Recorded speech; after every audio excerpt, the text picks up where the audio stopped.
Greetings, fellow Empyreans. I am Ashterothi, and yay, my video started working in time. All right, cool. The background. So, alert box is working. Looks like we're good to go. It is the Friday show. We are here to talk about what has happened this week, or more importantly, what there is to do this weekend. And boy, do we have things to do this weekend. We have a brand new event to break down. I have a lot of things to talk about with it. We're going to run some high-sec versions of the site, so that way we can kind of relax and check out some of it with you guys. Make sure all my desktop audio is on. Awesome, awesome, awesome. Hey, Nth Dimensional, how do you download it? Well, you can grab it when it's on Hobo Leaks when it's being added to the game. But there are several ways of getting the files. Mostly I can get you them if you need them. What to do this weekend? Make tons of money. That's true. I will say that the markets on some of the stuff that was used in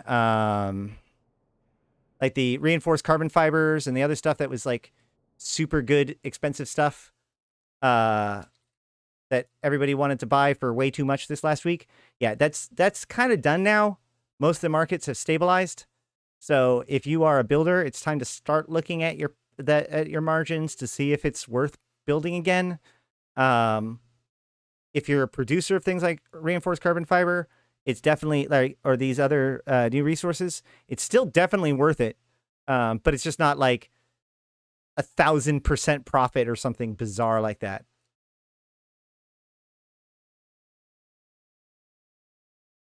Let me update my information. Why? Go live notification failed to update. Why?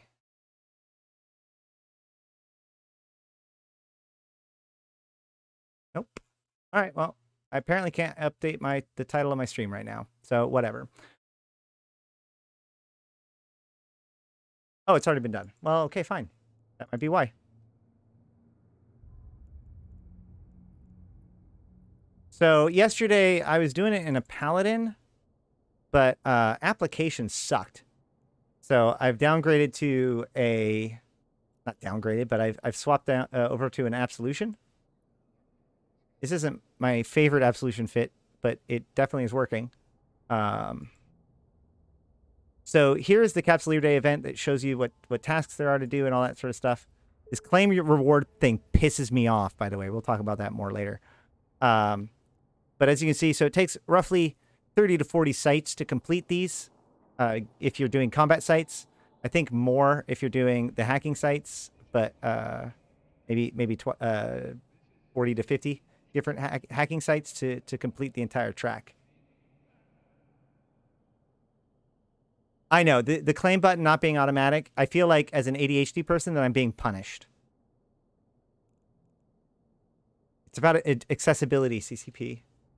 All right, so but speaking of accessibility, one of the things I find very interesting is that if you come into the agency, you go here, you're like, oh, Capsualeer Day event. This is going to tell me everything I need to know. Nope, it doesn't. You know what it doesn't tell you? It doesn't tell you that you can come over here to exploration and click on it, and then go to combat anomalies. Combat anomalies allows you to see what anomalies are next door to you. So now I can see, oh, look. Nope, there's none there. Oh, there they are. There's one. Let's go there. So now I can actually keep a better eye out, and I can hunt for sites a lot faster by using the agency's exploration window. Not all events do this. Some events, like whether or not they appear on the agency, I've had some events that didn't do it. But this one does. So if you're hunting for these combat sites, especially in high sec, and you're just wandering around, keep an eye on the air agency, because that'll help you find one that might be off the beaten path. Yeah, I can't imagine how many times I have destroyed the structure and then went to go claim it, only to then be told that I need to kill the structure because I failed to, you know, halfway through the site, I don't think to go claim the 5 kills thing.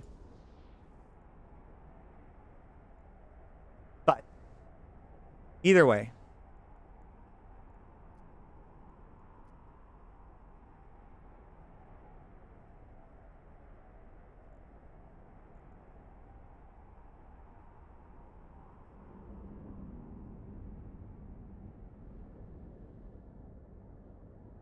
Another thing is, this site is really bad for drones.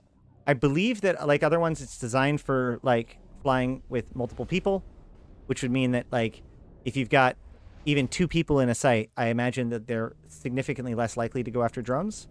But especially if you're solo, they're going to swap. They swap to drones very fast and very aggressively. So if you're going to use it, I had to use them a few times with my paladin just because I couldn't apply to the smallest things. But even still, it was like deploy, kill the 1 frigate, pull in before any of them could get popped.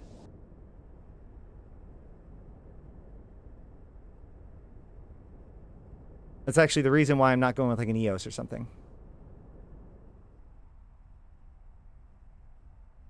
I do want to say thank you to Mattress for the sub, and again to 3foot for that raid. Patty McCool for the sub. Oh no, that maybe that's older. Never mind. I think that's older. Either way, I know that there is extra stuff during the interview. I try not to do any of the shtick stuff during the interview because, out of respect for the guy who the guy or gal who's running for CSM, they deserve as good of a platform as I can possibly give them. All right. I see where this is going. See, this is why I can't do things like the workout reimbursement, because I've got people like Cuddly Jeeps that'll do that'll just mess with me all day. One of the reasons why I do like the Absolution is that, of course, as a command ship, it comes with its own bursts, which gives me web range. So now my web range is 18 kilometers with this thing, which makes me happy. And it has anywhere from 700 to 1,000 DPS, depending on whether or not I'm using my short range or long range ammo.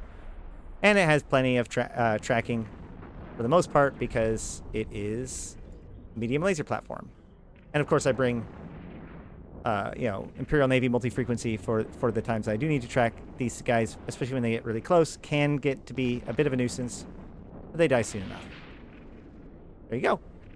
Also, there is these curses, or the pilgrims, whatever they are. You want to kill those because those are tracking disruption. So I've noticed that the difference between letting those things be alive and killing something else versus just killing them off and moving on is significant, so make sure to kill those guys. There is a lot of EM damage, even though it is, you wouldn't think that.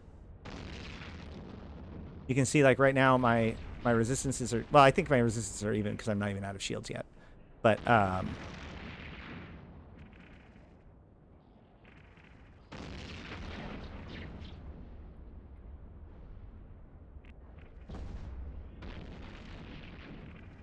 Ham sacrilege?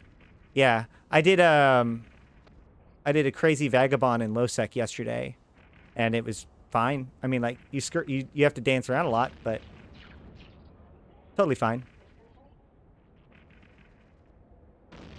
I didn't even have to pop the ADCU. The other thing that's worth noting is that the guys who look like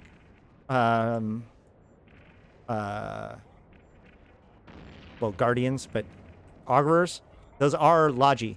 So they start with H, big long H word. Those are also a pretty good target to kill, especially, so like the battleship shows up at the very end. Your temptation is just kill it off.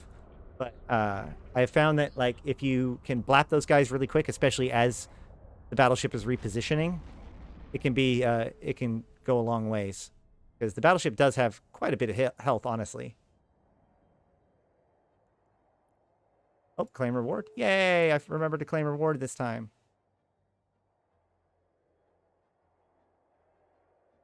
It's also, they did change it. Man, it was so good. When yesterday, the bounty on the final battleship was 20 million, and the bounty on the other battleship was 5 million. Turns out that was backwards. So, like, in low sec, you got 5 million. In high sec, you got 20 million. I actually thought that this was good. Like, make it so that almost nothing drops in the can in high sec. Only jackpots in high sec. Otherwise, you get basically crap. And then have a higher bounty on the final boss. What that means is that if you have multiple people in a site, you no longer actually worry. Like, the thief, might get the jackpot, but everybody who is involved splits the bounty evenly. I was like, oh, that's a really clever way of fixing the problem.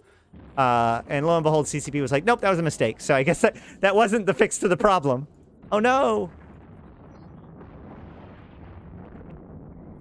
So I honestly think that they should have stuck with that, but maybe they accidentally thought of something.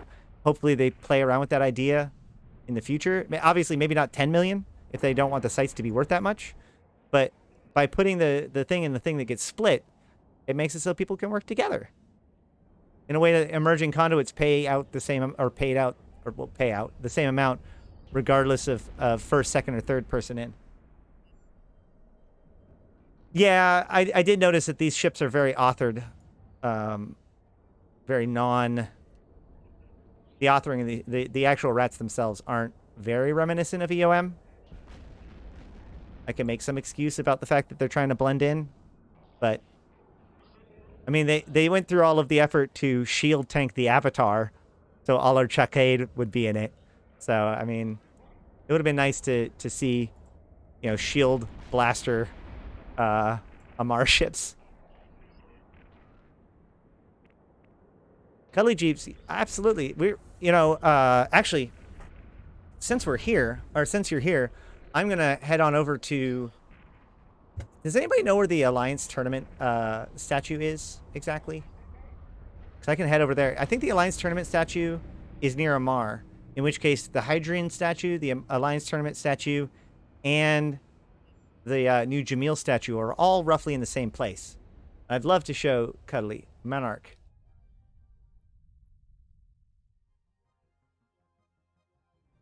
Okay, let's pretend like I actually... Oh, 6 jumps away. Well...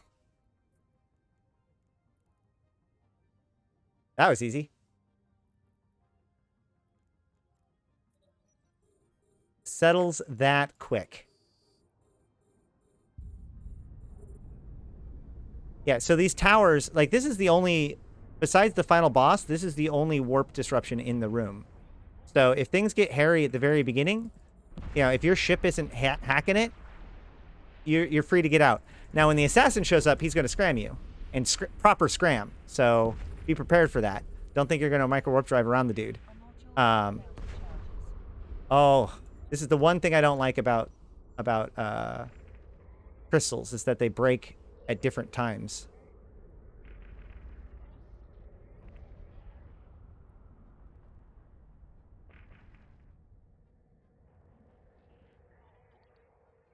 Oh, shoot. And I just realized I don't have Peld running. Let me fix that.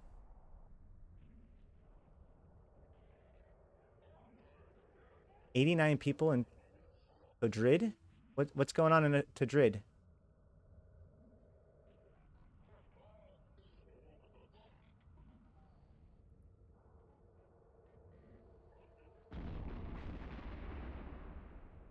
You're currently in a Punisher in a station. Awesome. Welcome back, Cuddly Jeeps. It's an exciting time to be back. There's going to be 4 trailers this quadrant. So, IN7744, thank you for joining us down the rabbit hole, Steve Online. So, in these sites, the site appears to be almost identical no matter where you do them. The low-sec site was effectively the same, but with maybe about twice as many rats as the high-sec site. So there's the first area with the gate. You activate the gate, you get into the first room with the 2 towers. There's a second gate that's like 30, 40 kilometers away that's offline. There are 2 waves of rats. After about the second wave of rat, the gate unlocks. And there's actually more rats that do come in, so just pay attention for when the gate unlocks. You can just go inside. And then once you're inside, there's a couple more waves of rats, as you can see, and there's this box. This box is the important thing. So that's why I'm getting kind of close to it. This is actually the DPS race, not the battleship. Nobody gives a crap who gets top damage on the battleship. No one. So get that out of your head. So let them do it. You just need to tag the battleship so that way you get equal payout. This is where the prize is. The battleship has crap.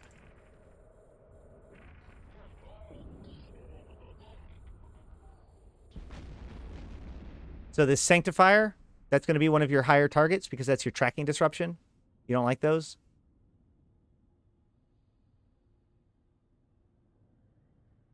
Absolutely, Cuddly. It's a great time to come back. Trust me. CCP has clearly demonstrated that what they've been building up for like a year to 2 years, depending on how you math it up or how you track things, yeah, it is like they are now finally getting to the end of the journey that we began, a year or two ago, which is pretty exciting. Actually, three to 5 years ago, really.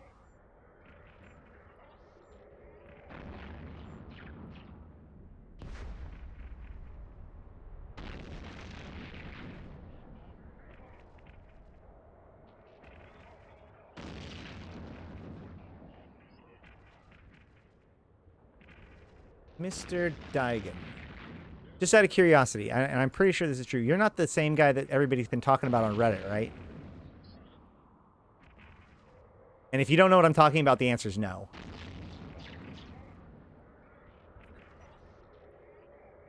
Okay, well, yeah, if you don't know what I'm talking about, there's some Mr. D in the name, like, basically, there's somebody's who's going on Reddit, and then there's you, who we've been running into each other quite a bit recently, and, like, I never saw the two names at the same time, so it was always close enough that I was like, oh, man, is that the same person?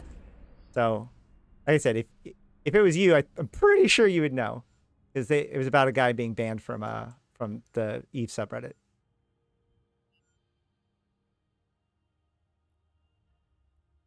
Something about null politics. Also, if you're pretty quick in the inner pocket, I found, as you can see here, like, all of the rats were dead by the time the battleship spawned.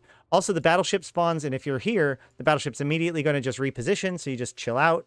Let the battleship reposition.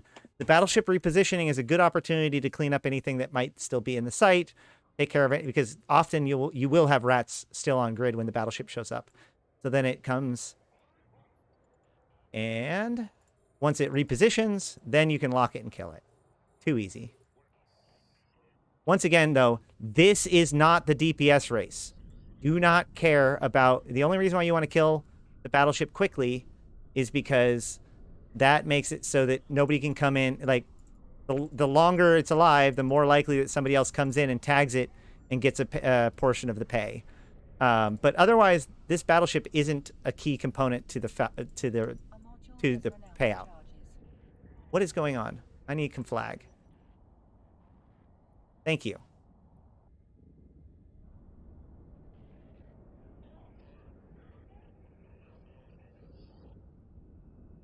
As you can see, he does scram. So once again, that would shut off a micro warp drive if I had one. Oh, it's Dr. Mibbles. See, but I'm dyslexic, so the D, I knew it was DM or MD. That's the difference. That's why it was so like, it was just close enough that I was like, I needed to know. But then you were here and I couldn't look it up real quick.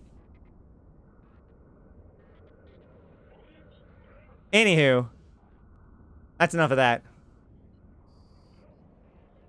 So then this unlocks. This is the primary target right here. So this does have something in it, and we can go check it out if you guys want. But I'll tell you right now, it's probably like scrap or something. It's absolute garbage. Also, if there are rats in the site still, if you've ignored the rest of the rats just to kill the battleship, they do not warp off when the battleship dies. They do warp off when the cargo container dies. So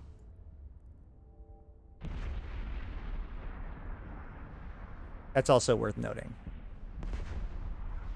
And that should be the end of this site. Keep on going. You got a Galnet skin too, right? Oh, for what? You just found him. Yeah, no, he's a... Wait. No, he hasn't... Wait, you got a Galnet skin in one of these event sites? No. You got a Galnet skin from streams, right? Yeah. Okay. Right, but you were saying that you got a... So, the reason why he's saying that is because I had a theory... Shoot, hold on. I just fucked up. I had a theory that basically it was going to be dropping different loot depending on where you were in the space. That the reason why we were getting Galente skin drops were because we were in Galente space, and if I move to a Mars space, I get a Mars skin drops. But Nth Dimensional is being a terrible person and squashing my dreams.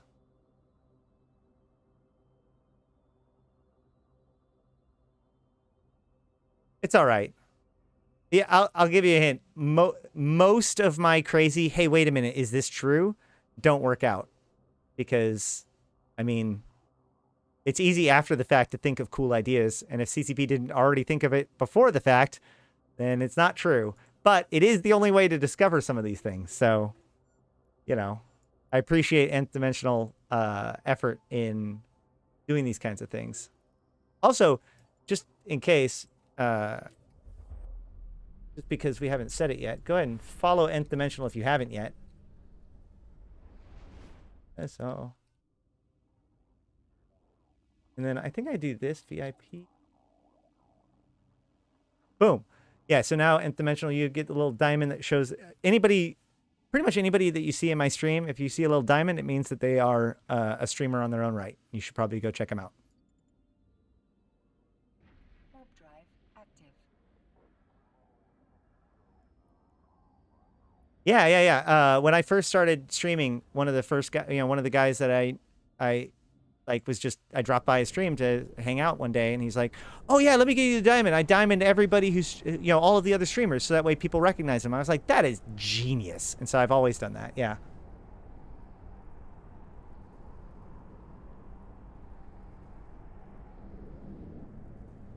Yeah, for every true fact that's found, there's about 150 theories that don't pan out. Yeah, but when you find that one thing, you suddenly make billions of ISK because you figured out something that other people didn't.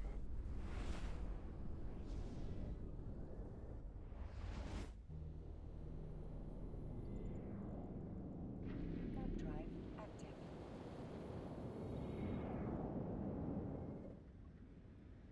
Just put a bookmark to here. There we go.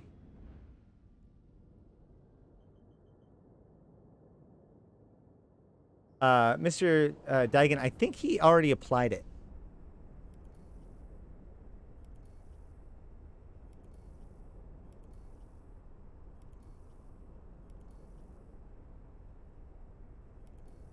We need more of these sites, though.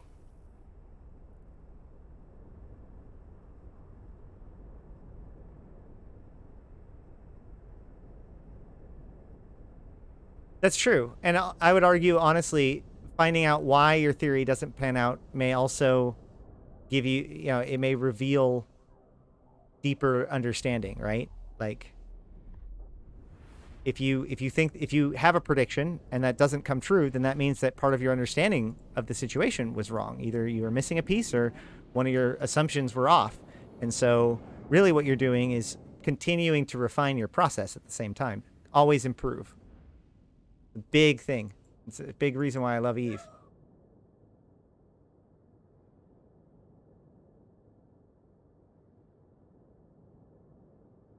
I do love the Anathema, but the Anathema falls under the category of ships that I always feel sad when I get a good Anathema skin, because like I love the Anathema, and I love flying the Anathema, but it's always cloaked,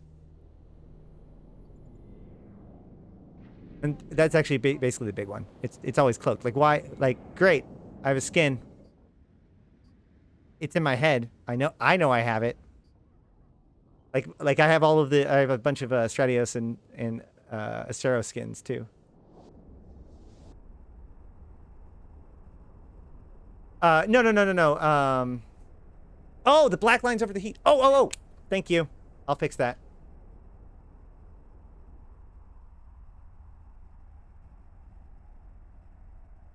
So what that is when I'm doing the interviews, I chroma key green to get the green screen background off of the portrait. But if I leave that filter on, green, the ammo, the overheat button, all of that stuff gets green screened out, and so it looks to you like it's black. That's how that happens.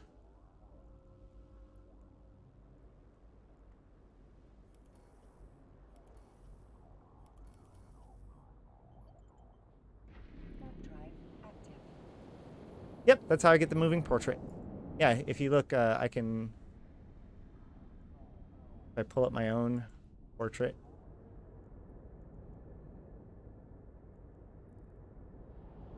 See?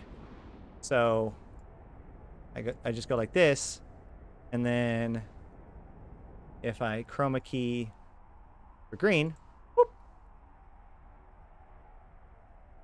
and I have other stuff there too to put, like I have a black box in the background, so that way it doesn't just look like that, and it's cropped down.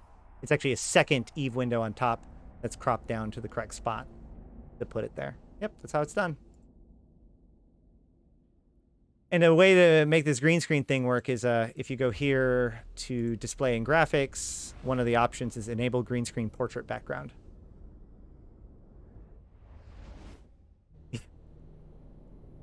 Exactly. I don't care if you see my ship fit, as long as you can't see if I'm overheating. All right. Cuddly, you here? Warp drive active. Lear Avantis. Why do I know that name? Well, there's Corvin Lears. I don't think that's the same person. Uh-oh.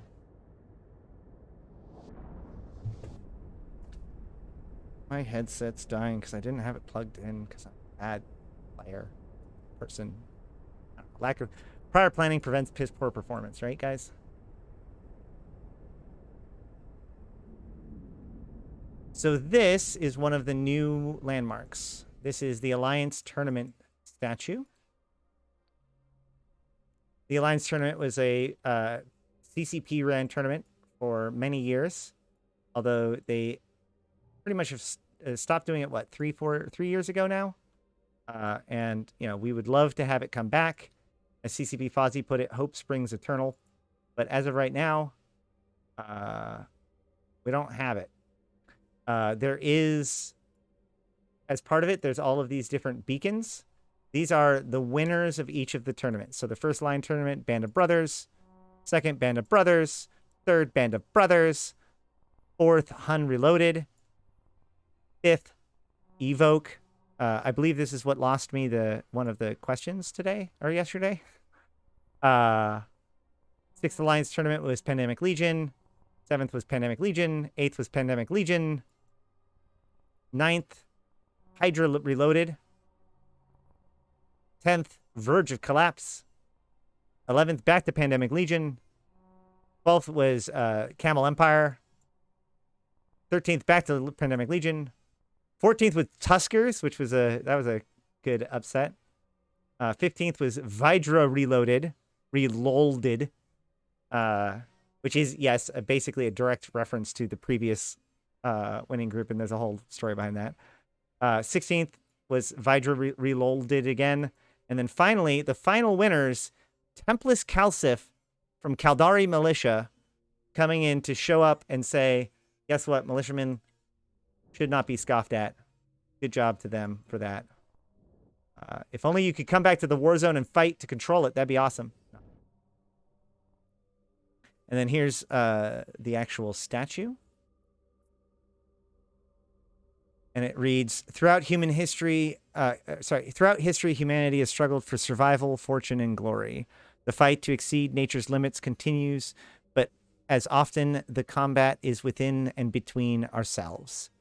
While the need to hunt for food is long behind us, and life itself is seldom a daily struggle for survival, we still crave the fearful rush that comes with the imminence of death. There is both terror and majesty in combat. From the steel swords and wooden shields of ancient conflicts to the hulking masses of kilometer-long spacecraft unleashing firepower to equal that of entire planetary wars. No matter the tools, no matter the arena, all clashes of arms meet and fulfill the same purpose: the need to fight and the determination to win. Kumat Mebro, Chief Executive Officer, Independent Gaming Commission, which are the people that put on the AT in game. But yeah, it's one of the statues that they just put in. I forgot the onesie. We're gonna have to do like a sub goal or something for the onesie stream for sure. All right. So that one's cool, and then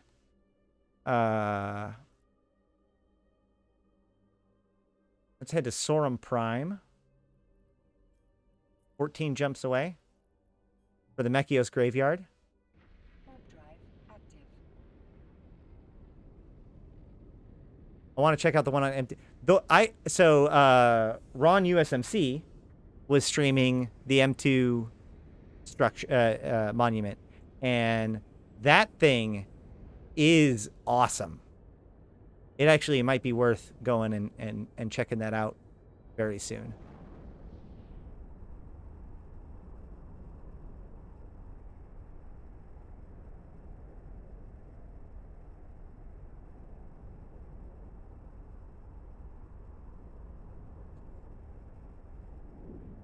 I have a onesie stream coming on. You know, if you wanna do that, I could definitely be convinced. I still I mean, it's literally like 15 feet away. It's fine. I don't know if this audience could handle the onesie though. Warp drive active. So okay, oh hey, let's not go through Losec.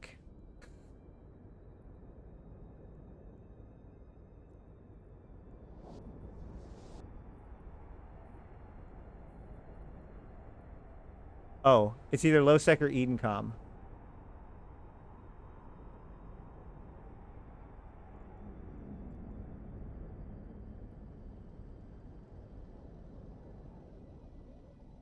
You know what? This can't possibly be a mistake.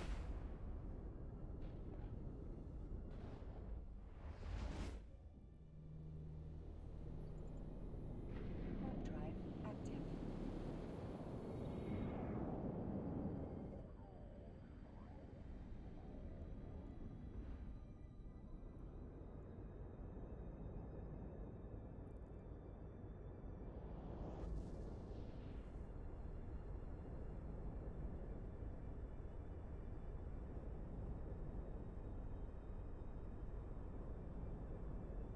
I'm nervous. Can you tell?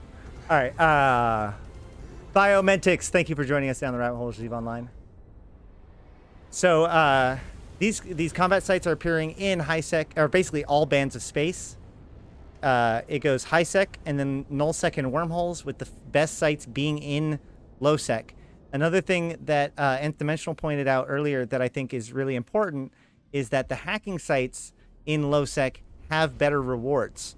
So it's not just the combat sites that get cooler as you go up the tiers, you know, the space or whatever.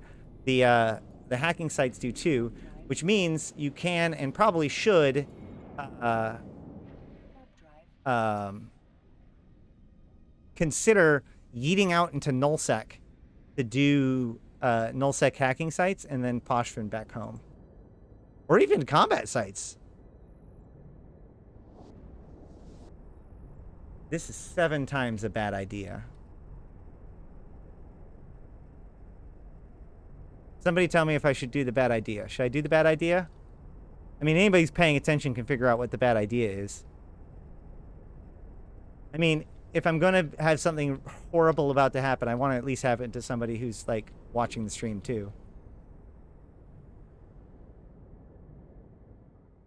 You didn't see a single one in nullsec? Bad idea is always a no. Like, look, let's look at how bad of an idea this is. There's a Velator, although this Velator...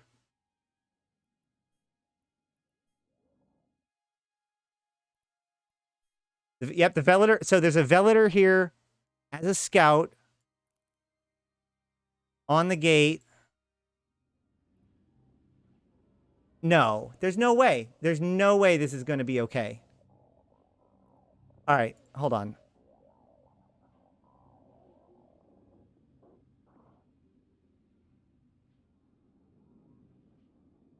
Yeah, I'm noping out of this one. If I'm tempted to swap into a Corvette and go and check, but with the Velator watching over it, manned Velator watching over the gate, there's no way I'm jumping right now. Sorry, we're going to have to go the long way. Which is through an Edencom system, which is dangerous for a whole different reason. I know it's always a trap, but I'm in an absolution. So like 75% of the traps would not be a problem for me. Like if there's only a couple of dudes that are like trying to be cool, like that would not be a problem. We're discussing the events, talking about this weekend and what people can do, and also going, at this point, we're sort of heading in the general direction of Saurm Prime to show off the Mekhios graveyard as well.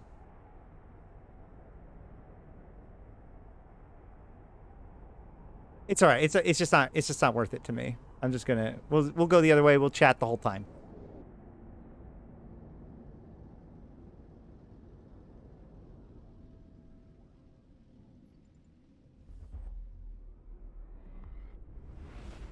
I don't want to give that obvious of a trap the benefit of falling for it.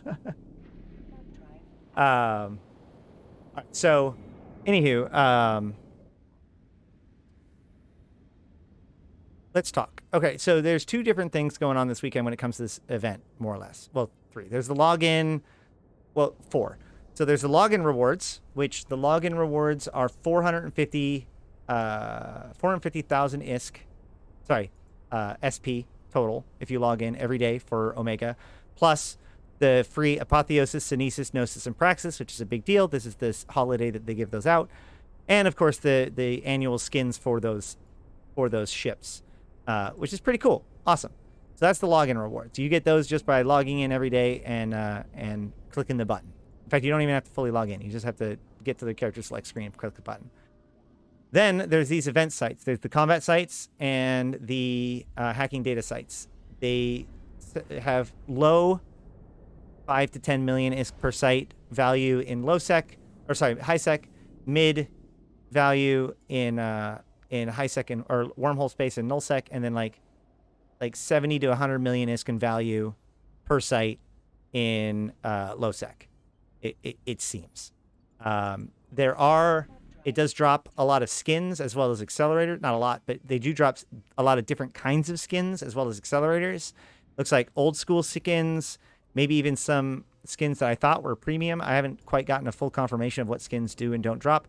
But one of the things that do drop is there's a new set of skins that were actually just introduced this patch that a lot of people don't realize, which is that the Navy skins are actually new. They look kind of like they would be one of those ones that gets dropped all the time or whatever, but they are actually new. And Navy skins are, one of those things that people end up wanting every once in a while. So, depending on how or why they drop in the future, we don't know how available they will be after this event. We just know that this event is the first time that they are available. And most people don't realize it yet, and therefore the demand on it isn't high. There aren't very many speculators, etc., etc. But over time, I know what I'm doing. This is filtered by skins I own, not any of them. That's why I can't find any of them. Anywho, I think over time, these skins could potentially become quite valuable, especially if CCP doesn't introduce regular ways to get them. So basically, all it is, though, is T1 ships now can have the Navy variant of the skin. It's a permanent skin and everything. And there is 1, 2, 3, 4, 5, 6, 7, 8, 9, 10 for each of the four. I originally expected this to be part of the new Resource Wars return, but it appears as if it's part of this. So those skins are worth keeping an eye on because they will be listed as worth nothing. And you may think of them as one of those ones that just aren't worth that much. But I think of all of the skins, these are likely the ones that could potentially have really good value later on. In addition to that, you can get there's some new G244 skins, I think, right?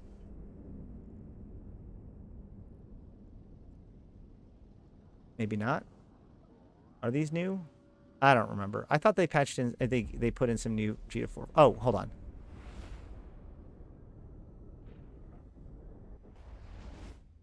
Yeah, there we go. So at least some of these G244 skins, I'm pretty sure they added them this patch, and I think Nth Dimensional said that he found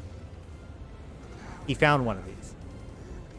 A plank with wheels. Thank you for joining us down the rabbit hole with Chief Online. I'm not saying that they're going to become extremely valuable, but like let's look at the if you look at like Purity of the Throne, right? Purity of the Throne skins. I don't know if I'm going to even be able to look it up from here, but like, nope, there's nothing reasonable right now. But like Purity of the Throne skins right nowadays can be anywhere from like 10 million all the way up to 60 million or more, depending on which of the correct ship. And they're a pretty basic design. They're just all white, but you could only get them once 5 years ago. And so while they were like less than 1 million at the time, now they're 30 plus million, depending on how in demand any given particular skin is. Because new players come in and they say, oh, I want the all white skin. And they go, how much is it? And they think, oh, 30 million. Okay, that's fine for a skin. Because there are skins that are like 1 billion. So it's fine. In the same way, like if somebody really wants a Navy skin, but you know, I want a Navy skin for this ship, but it doesn't have a Navy issue, or I want my Griffin to have a Navy skin, but I don't want to actually fly at Griffin Navy issue.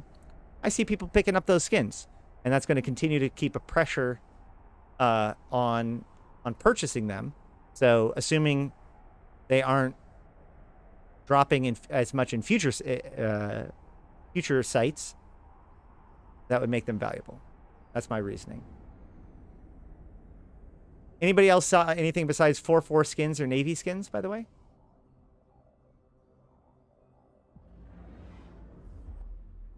We've been getting Galente Navy skins. Enough that I actually thought it depended on which which area of space you were in, which I don't think is true actually now, which made me sad, but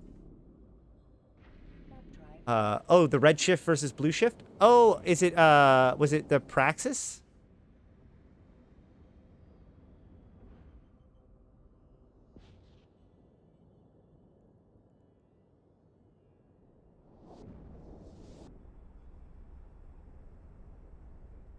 Yeah, SOCT. Yeah. Okay, so those were the other skins that got put in just this time. They added in a few extra.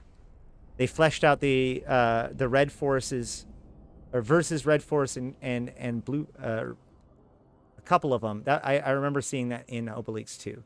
So it looks like all of the skins that they added in Obelix, which are kind of random, are the ones that are dropping. I don't know if that's intended or not, but probably. Seems about right.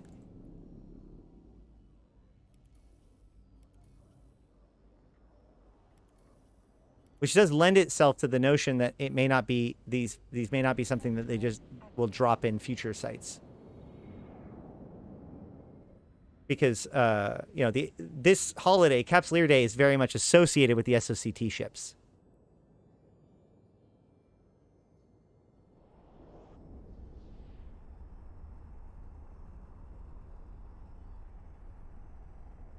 I think if there's anything else that I've missed.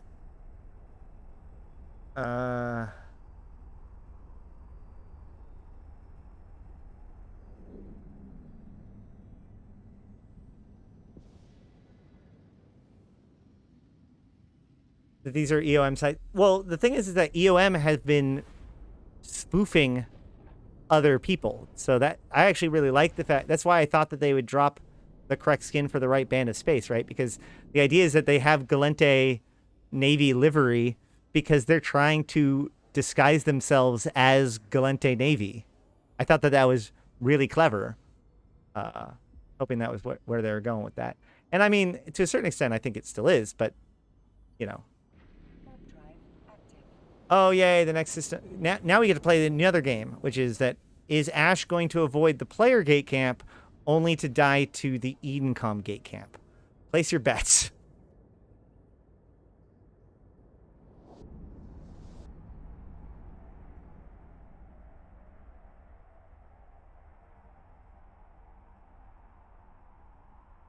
Hold on, survive.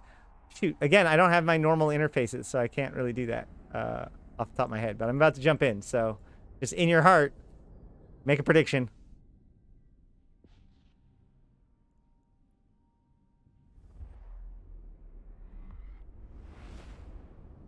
Wow.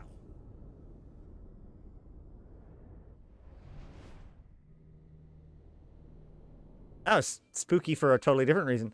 Okay, so there is a gun star, but nothing else. Let's just mosey on through. Active. Don't mind me, Mr. Gunstar. I'm not here to hurt anybody. Least of all you. Don't call backup. Thanks, Gunstar. You're the best.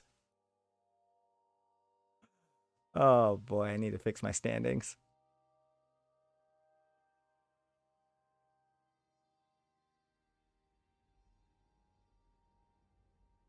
Well, the good news is, well, there's two pieces of good news there. One, I believe that the trig either aren't gate camping anymore or don't do it nearly as much at the very least.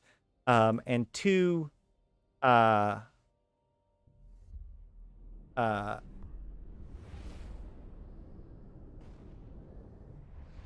can actually fix your standings so that way that doesn't happen anymore. Like if you're completely neutral, if you've never done anything involving the trig in either direction, it is pretty trivial to take a Thrasher, go into Poshfin, find a rogue drone group, shoot one dude, and guess what? Now you don't have to worry about it ever again.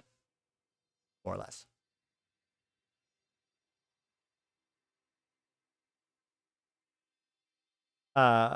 What did they actually change with the trig gate rats? So the patch just said that they'd be less aggressive in their selection of like places to go. And I've heard everything from they don't camp the gates as much to literally trig rats just don't warp to the gates anymore as part of like if a worm. It used to be that if a wormhole's connected, that spawns roaming trig bands within that system, and that roaming trig band could go to the gate as one of its target places, which is what you guys see as a gate camp.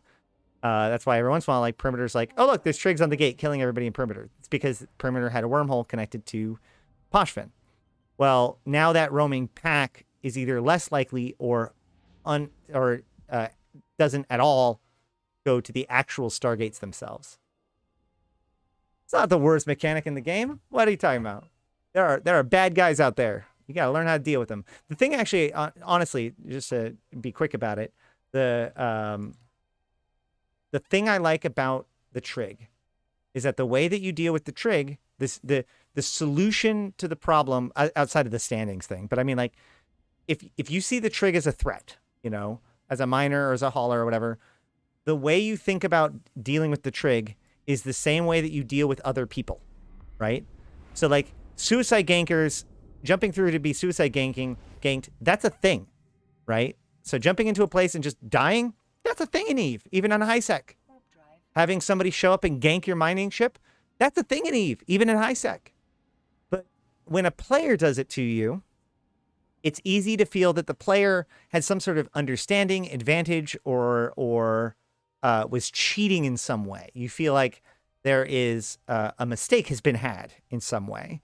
That it shouldn't be possible that somebody with that level of experience or power should be able to even like interfere with your part of the game. But when an NPC does it, I would think and hope that it's easier for you to understand that this is your failure to understand the system, that there are ways to protect yourself. And the trig actually teach you through D-scan, scouts, etc., how to protect yourself. And then protecting yourself from trig also protects you from other players. Now you can just fix the problem with the standings, which honestly, I'm not actually a giant fan of, comparatively. But I get that people that just want to opt out can.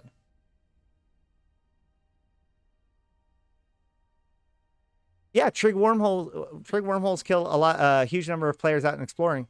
I understand that. I don't see that dying is necessarily a complete failure state.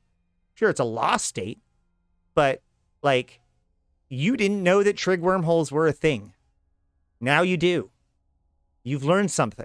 It costs you your ship. Exploration is dangerous. You know what?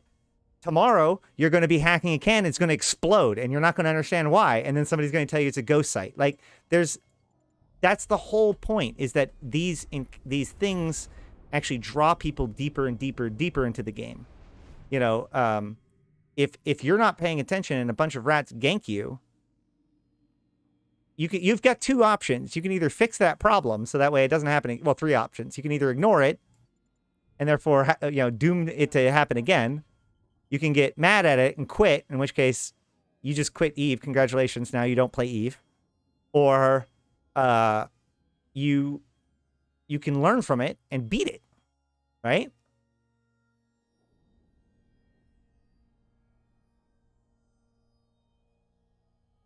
I agree that there is a lack of feedback and a lack of directional teaching. We can go into all of that too, but that's not those particular mechanics' faults. That's a CCP providing you the tools to learn. It's about making Eve into a learnable game. But the thing is that like the CCP has demonstrated multiple times, and there's been lots of talks about this. Like the science is in. There's a reason why they keep doing this, even though people complain about it and say that it's bad for new players. There's a reason why CCP does this, because they've proven that players that die to things like this early on in their life are actually more likely to stay in the game long term. That not having an exciting event like warping to a trig wormhole and dying and having all of your expectations about what wormholes were up until this point being thrown out the window, that's what makes people quit the game, because they think Eve is boring.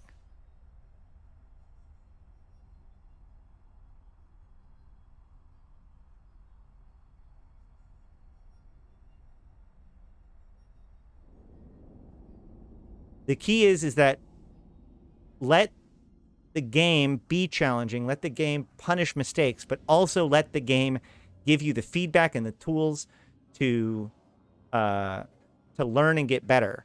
The problem is that the only thing that you learn is that you don't know anything, right? And that every mistake is going to be punished. So if there is better mechanics to help you feel a sense of growth and a sense of the ability to acquire mastery, there's a desire for the acquirement of mastery in Eve. But if people feel that that isn't possible or isn't easy or isn't worth it, then that's when people really fail out from Eve. Hold on. What's up, Zed? Where's the phone? Right here, buddy.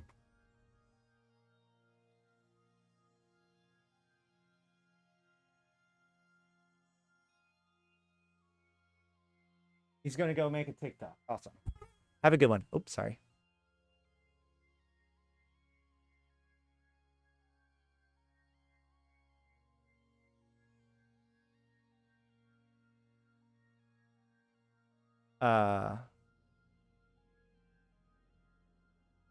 Is that not just survivorship bias, though?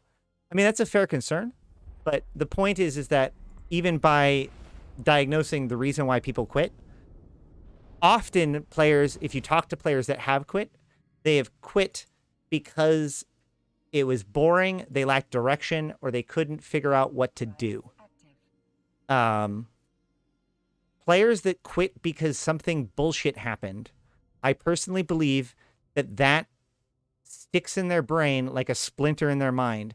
Because regardless of how mad you are or how much bullshit you think it is that the trig killed your orca, deep down inside, you know that you're the one that quit Eve. And so maybe a year or two down the line, you're going to be like, you know what? I'm going to give that another shot.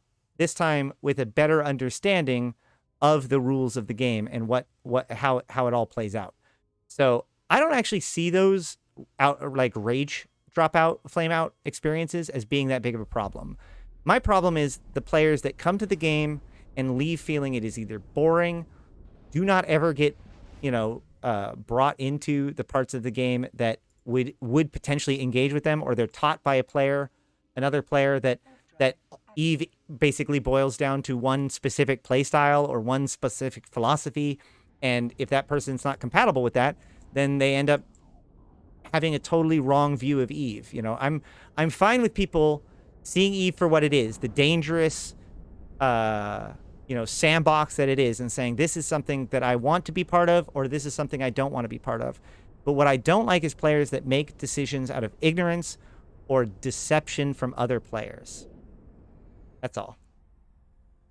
I want informed decisions. Warp drive active. I want CCP to introduce an NPC Pokedex. So my number one request to CCP is to take the agency. This right here, this is great. Everything that they've done to the agency is awesome. The agency concept, the lore behind it, the origin of the agency, the name, the agency, all of that stuff is actually very much a relic of a bygone age, and it doesn't make very much sense in the modern era. It doesn't really tie into very effectively, and I don't feel like it really resonates with people. So my number one recommendation is actually replace the agency or rebrand the agency as Aura. Take this entire agency system, all of the information in agency, and rebrand this entire UI as Aura, your shipboard computer that continues to help you find new content, understand your objectives, link it in with it technically already is. You can click on this to pull up. Here's your activity tracker. I should be interfacing with Aura right now, because she's my connection to my ship. They establish it at the very beginning, and then they throw it all away, and I don't like that. This should be Aura. And I think that would help people understand that this is the place that you go for information. And then what you do is you take all of this extremely useful show info information, right? Basically take everything in show info, all of these stat information, description information, and even like mechanical explanations if you want to, and put it into a encyclopedia directory kind of area that's part of this. So that way when I show info on this, I pull up Aura, and it shows me the show info information, like the Aura entry on whatever it is that I'm looking for. And maybe it can link to information about the faction. And maybe even if I look at the damage types, it'll tell me more about damage types. And maybe that'll link to the page on combat in general, or tracking, or whatever, right? Like you could create this interesting, intricate system that basically breadcrumbs into itself and convinces players to come here to learn about the game. You still want to learn the tricks. You still need to learn from other players how to do things well, right? Aura's not going to teach you the edge cases, the little things. You still are going to need players to be able to learn how to do things well, but the game should teach you how to play it. Am I running for CSM? No, I'm not. I'm interviewing people running for CSM. Add voice commands to interact with Aura like Star Citizen. Actually, there's a tool called Voice Attack, which I actually purchased. I saw a streamer doing this a while back, but I haven't configured it myself. But there's a way to do that. Like, you use Voice Attack to do it. I talked to CCP about it. The best I could get was, with the way that you're using it, it doesn't sound like it would be an exploit, and we would give you at least a cease and desist warning ahead of time. So, that's something to consider, I guess.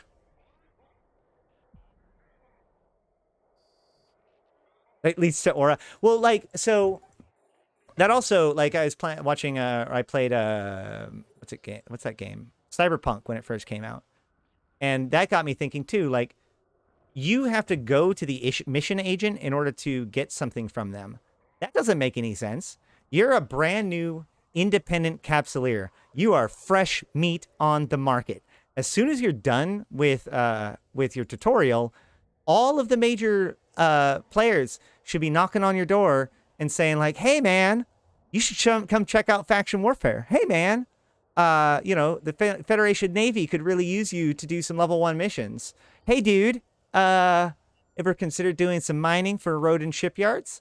Whatever. And by having that be like them reaching out to you, first of all, don't make it so it spams it nonstop, but at least like use it as an opportunity to introduce people to different things over the course of days, right? Like, you don't have to get all of the messages all at once. Like every so often you get more messages from people. And if you respond to that, then that goes deeper and deeper down that trail. But most importantly, since it's Aura that you're dealing with, that means Aura can read the messages. She can alert you to it. she can, it can be a basic general interface that adds a ton more texture to all of this and make you feel like you're in demand and why these people want you in the first place. And I think that helps a lot more than just being like, well, I hope that the player accidentally runs into this thing and then understands what it is. Huh. Well, the new tutorial's pretty awesome. That's actually something to get into. I wish I could show it right now. I actually don't know if I can. The new tutorial is voiced and animated. But I don't know the nearest starter system. So, oh shoot, that's actually a big thing. This first gate, this gate here, actually opens up way before the last rats are dead. So like, just pay attention. As soon as the gate opens, there's no scrams out here outside of the first warp disruption tower. So as soon as that gate opens, just screw them. Let them defend you against other people trying to come in. Just go on in.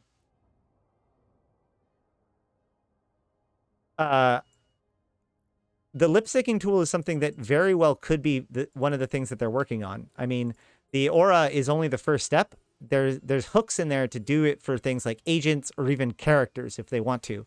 So, given the fact that this is very new and just the voice acting came in October, I would say that it's going to be a very exciting time now that they are showing off this tech. They've been working on it for 2 years, man. They showed us the animated aura 2 years ago.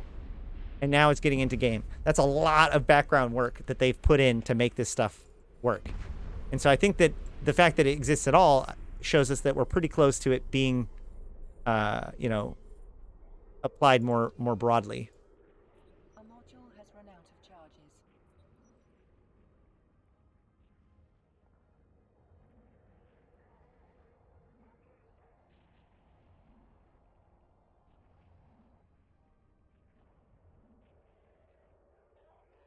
Let me see. I feel like my peaks are... Is that peak from here? I don't know. Let's reset the peaks just in case.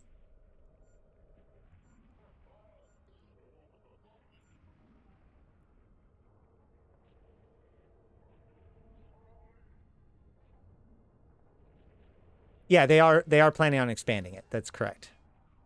This was I'm not sure exactly how deeply, but like this is something they've been working on for quite some time. And this Foundations update is a really big deal because they've been seeding a bunch of plot, world building. They've been putting in a lot of work. I feel like a couple of years ago, probably around the time of a combination of the acquisition by Pearl Abyss and the delay of Project Nova, or rather the canceling of Project Nova and transforming into whatever it is now, made it so that CCP kind of changed their philosophy fundamentally about a lot of things. The lore, events, all these sorts of things changed. They used to feel very differently about how to run events, about how the lore fits into things, what people feel about it. And so I think that like they had a plan of what they wanted to do. First they did a lot of analysis. They did a lot of metrics to understand the situation. They made some pretty quick changes, like the war deck changes. Then they rolled out some more firmer changes, but then they really started to think about like, what do we want to do now, right? What do we do about this? And, it takes, development takes a while. So, it takes about 2 years. So it makes sense to me that like from when they spec'd out what their ideas for the next thing, like when the shooter was ready again, or, whatever, like it would take some time for that to culminate. But with the industry changes, with Foundations and all that stuff, it really shows me that they're ready to kick it off, right? Chalkade, the first attack by Chalkade occurred 3 years ago. And there's some very good indications that from the events that basically clue us in that maybe not all of it was planned at that point, but the idea that this would all come back together and that where this would end up was already conceptualized then, because the final attack took place where the first attack did, with the same characters, with the same stuff, and it puts into context everything that we've seen for 2 or 3 years, which means that they've been doing this on purpose, which makes sense because that's exactly what they said that they were doing, but people just didn't believe them. So now we're there. We're at the precipice of something. We don't know.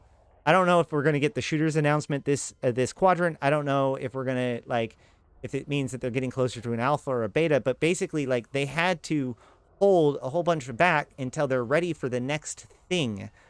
And then everything kind of has to have a holding pattern.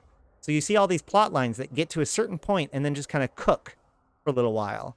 But in a very, very real way, the Chockade reveal is the first time that CCP has done a significant lore payoff like this ever, in a successfully, through like a story arc like this. So it shows me a certain amount of preparation, and it gets me excited for what this means for the next thing, because it's not enough that Chockade is EOM. If Chockade is EOM, what does that mean about the state of the Khanid Kingdom right now? What does that mean about the Order of Saint Tetramon? What does that mean about House Saurm? Because what does that mean about House Artichaper? There are a lot of questions that stem from this, and there's a lot of things that need to be recontextualized. The dread attacks, the 4 false flag dread attacks, only when Chockade attacked, he had all of the dread pilots from all of the previous attacks except for the Amarian attack.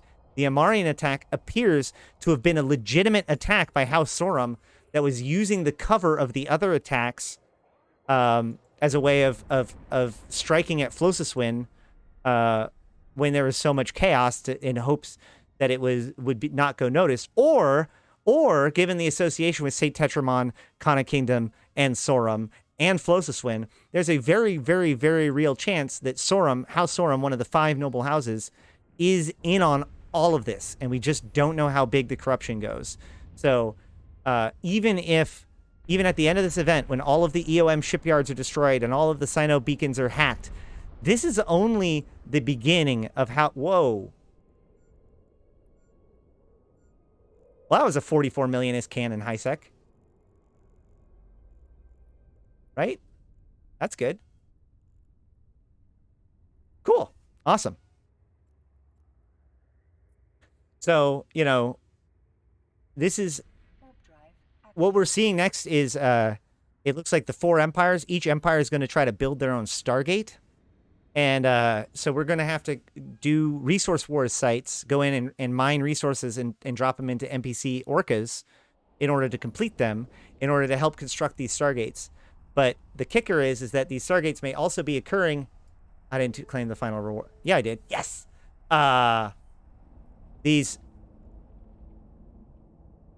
I need to bounce again, don't I? Do I? Let me go see. Let me try.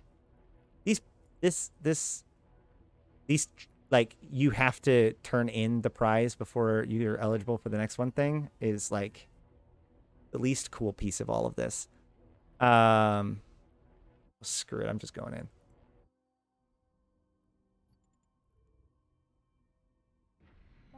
If you don't want to care about the lore, if you don't want to care about the story, I'm sure it's still not going to matter to whether or not, you have Sav and Nullsec. But for those of us who have wanted the universe to do more, that understands, like, how interesting the EVE universe is and would like that to be explored more, it really, really, really, really, really feels like this is it, They hired a new writer over a year ago, and yet in the last 4 months, we've seen less lore updates than we've seen in the previous, 2 or 3 years. And then all of a sudden, all of this happens. It suggests to me that they've been hard at work preparing for something. And whatever that something is, it's happening. So it's worth time paying attention.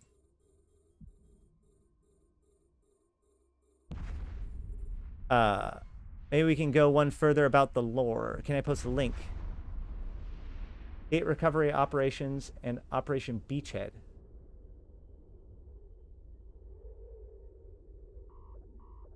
Oh, that's a forum post.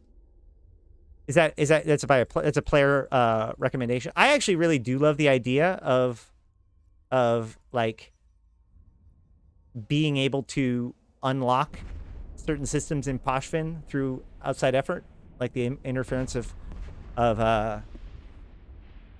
invaders. I like the idea that those who live inside would work to try to keep it sealed up, and those on the outside would work to open them up, and they could be opened up, perhaps even temporarily, resealed, whatever. I definitely see that there's a lot more gameplay in Poshvin than what we've seen. I think that the biggest value of Poshvin would be the fact that now we get to flip the script on invasions, right? Now Edencom should be the invaders and Trig should be the defenders. But unfortunately, nobody was given any direction besides Trig were told to just kill everybody who comes into Poshvin. And they're like, check Roger and Hua, so they go and do that. But like Edencom didn't even get a thank you. They got a jacket. Good job.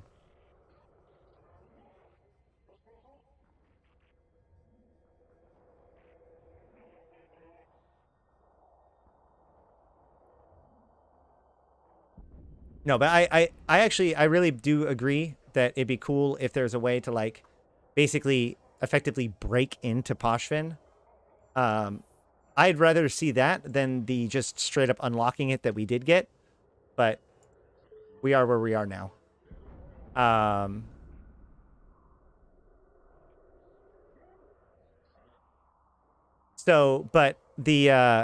These gates, though, I actually really think this is an exciting idea because you have the low-sec gate to Stain, you have the gate to Solitude.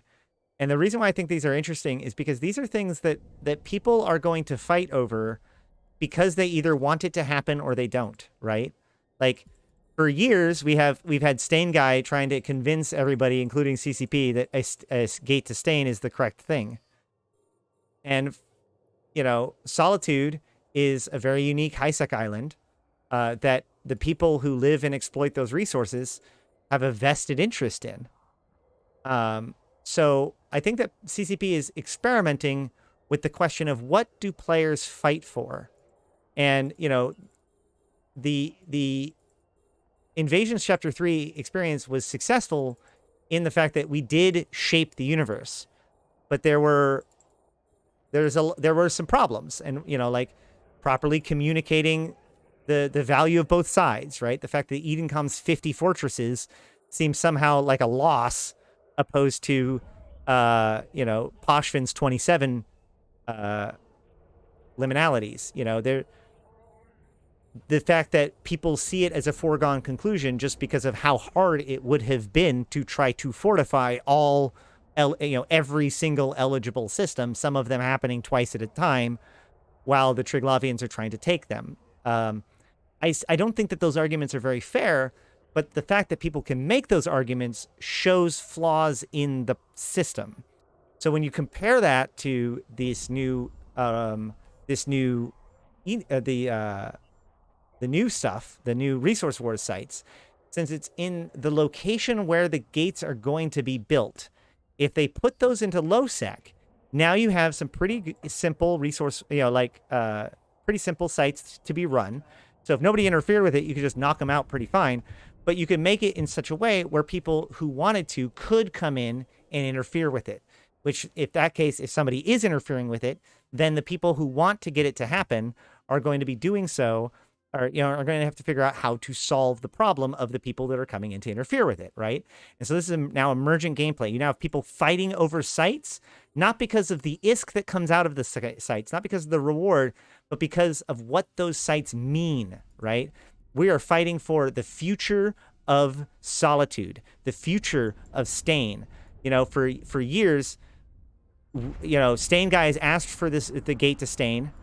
And so far, the only reason why it has or hasn't happened is because CCP has decided or hasn't decided to agree with him, and that it's worth doing. But now CCP has not said that they're going to do it, but they're saying that it can do it. And the final decision rests with us. I don't know whether or not all 4 gates are going to be built, whether or not it's timed, whether or not it's, how it's going to be limited. But it really does seem to frame it as asking the question, will there be a gate to Solitude that connects to the rest of Galente space? Will there be a low-sec gate to Stain? Memes over. Time to put up or shut up. Either we build the gate to Stain or we don't. And we no longer have to argue on Reddit about whether or not it should exist. And I think that that is really exciting because I'm going to be interested to see what kind of people put up what kind of effort in order to make it happen.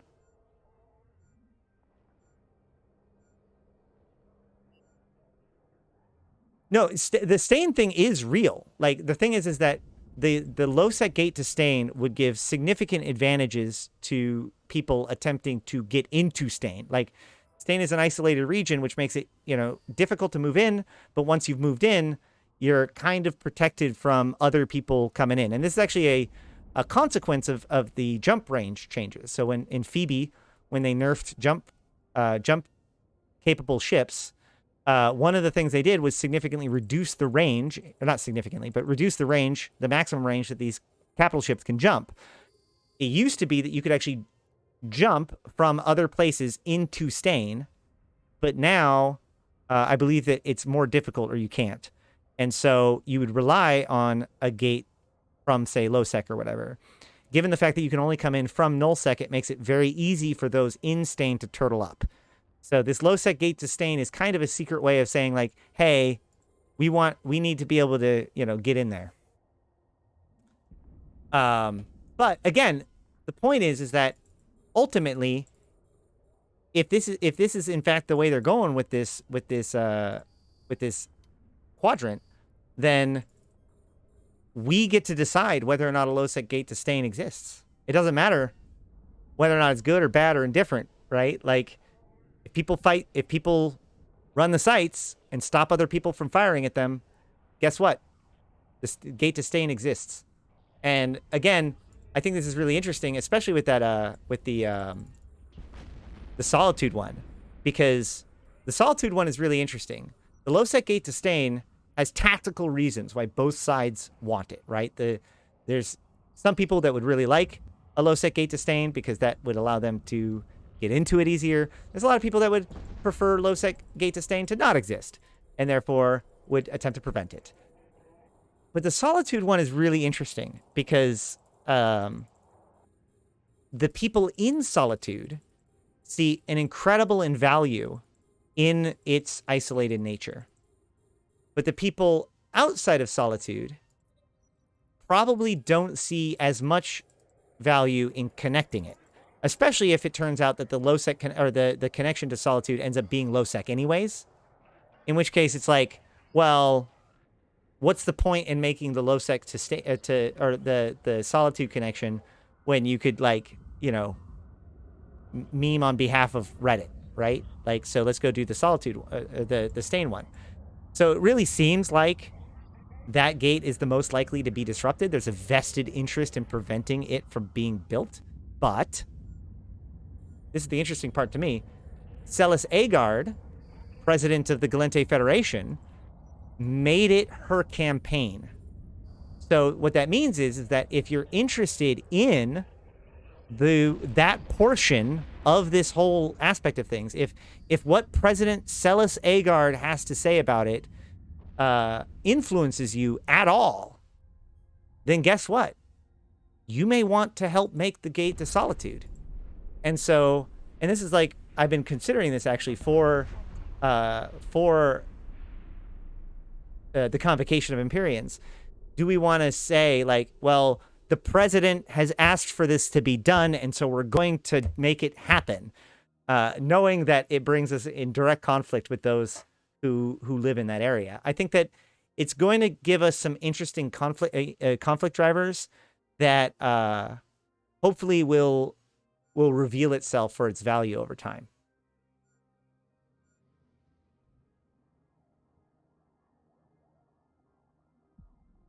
Wonder why the Amar Empire wouldn't try to build a gate to replace Niarja.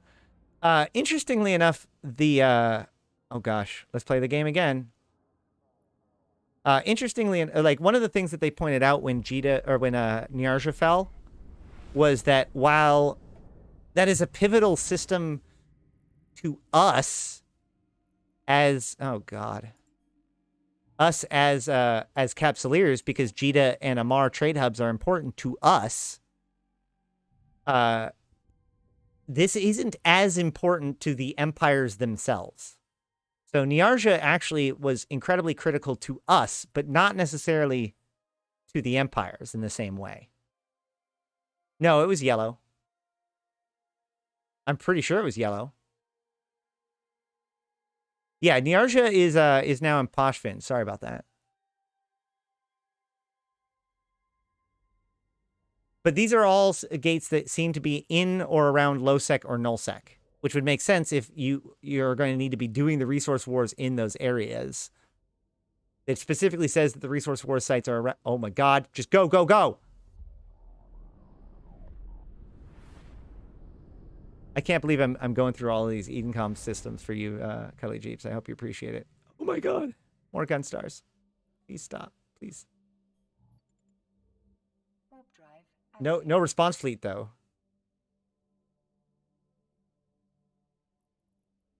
Oh, hey! Hold on. While we're here, though,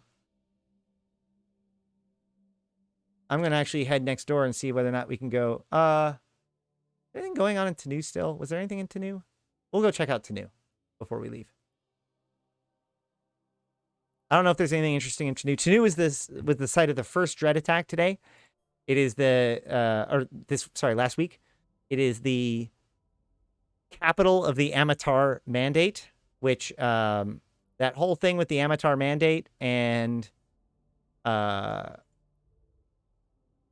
Amatar Mandate is a big piece of this whole. I said stop. I guess we're not going to Tanu.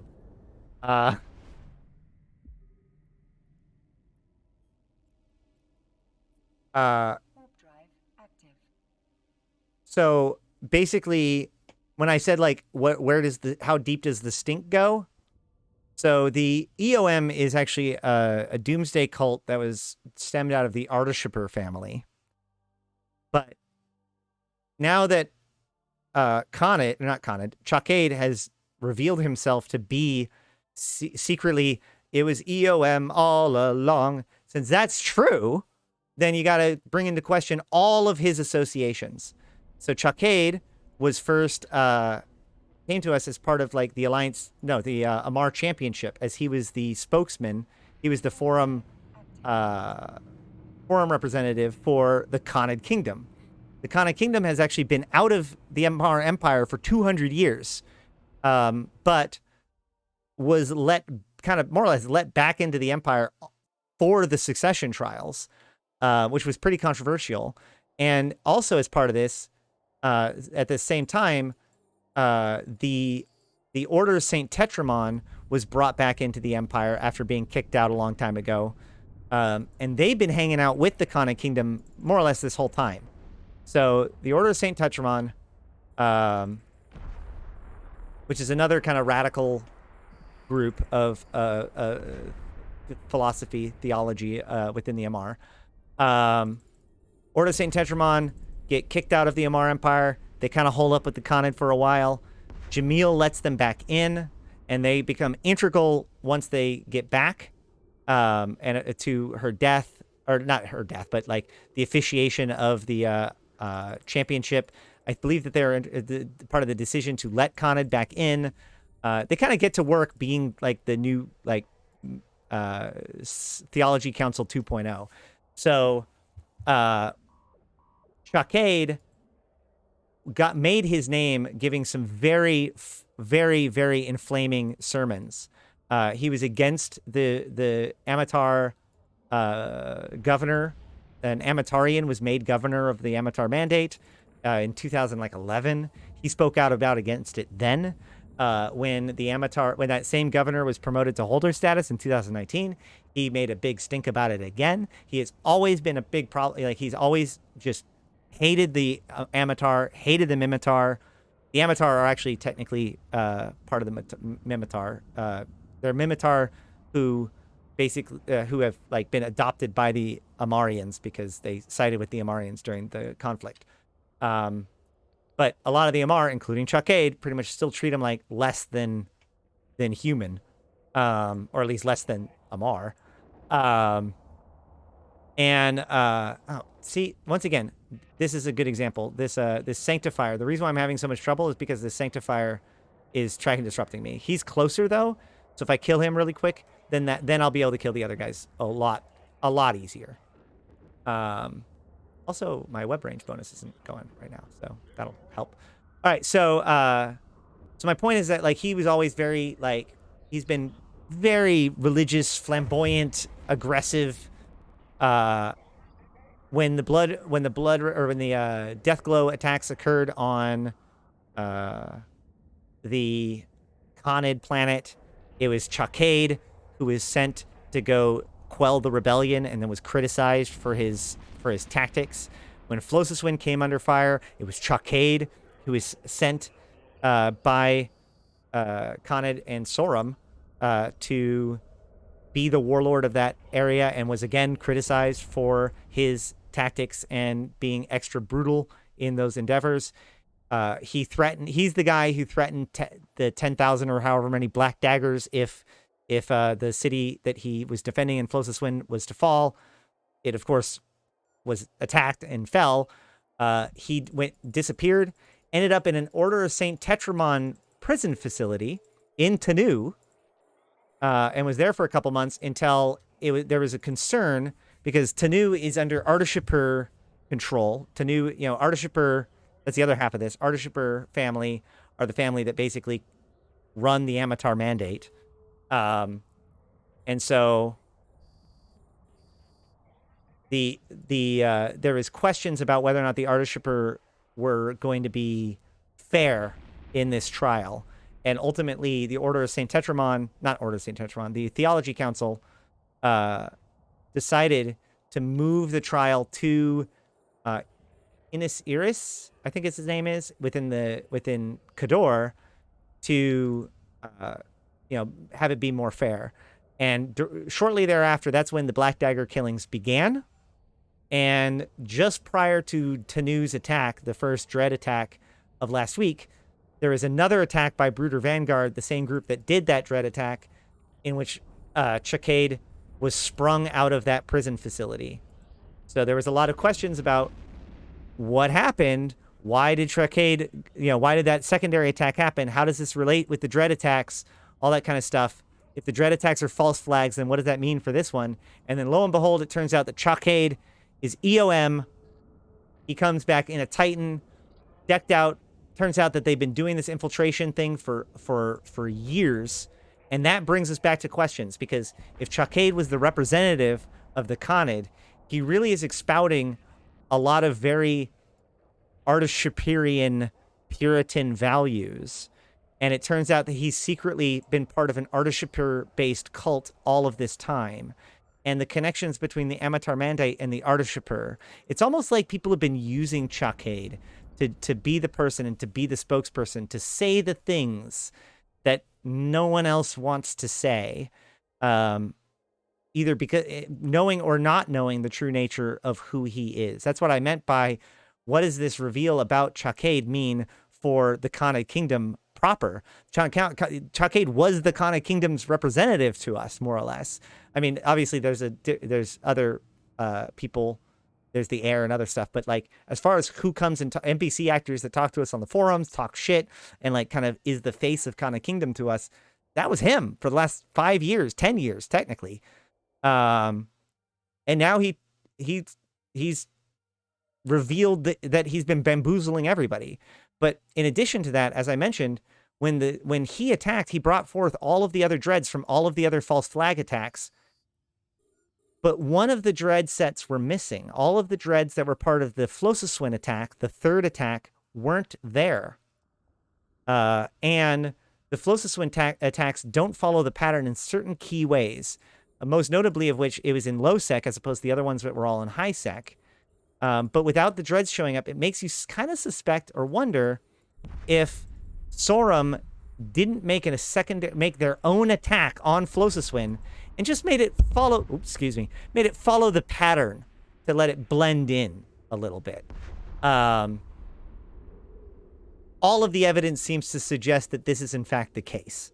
And if that's true, that leads you to wonder whether or not that's because they were tipped off in some way. Did Saurm know that these attacks were going to be happening, and therefore to make that strike?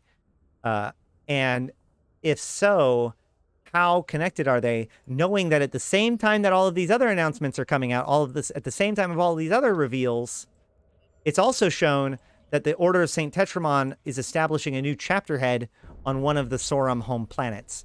So there's a very tight connection between this Order of Saint Tetramon, which was a group that was nestled up in the Kana Kingdom for a while, but has had connections to the Saurm family, including through Jamil, the previous heir and empress of the Amar. In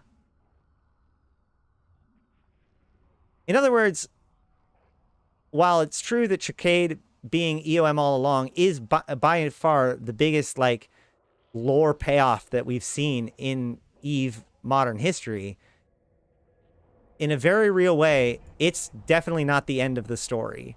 This is only a hint as to how messed up things really are.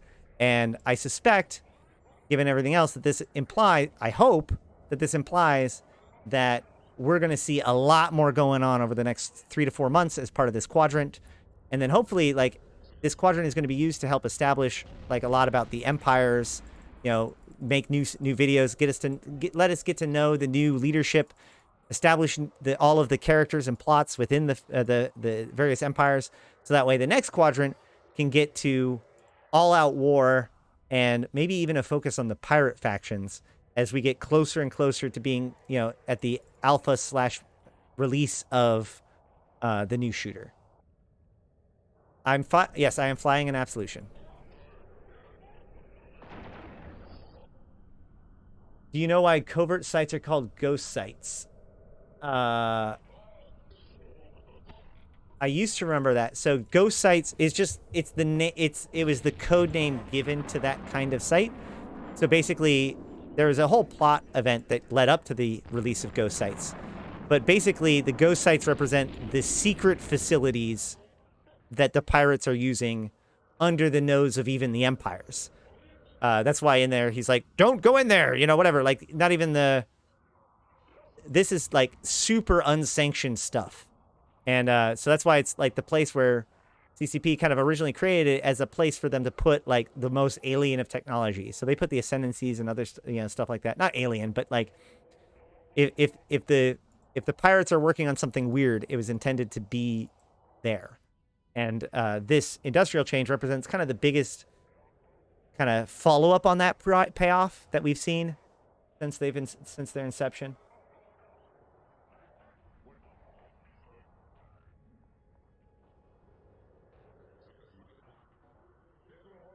Well, yeah, but that was the interesting thing about the encrypted file. Oh, the encrypted files from which attack? The Flossiswind attack?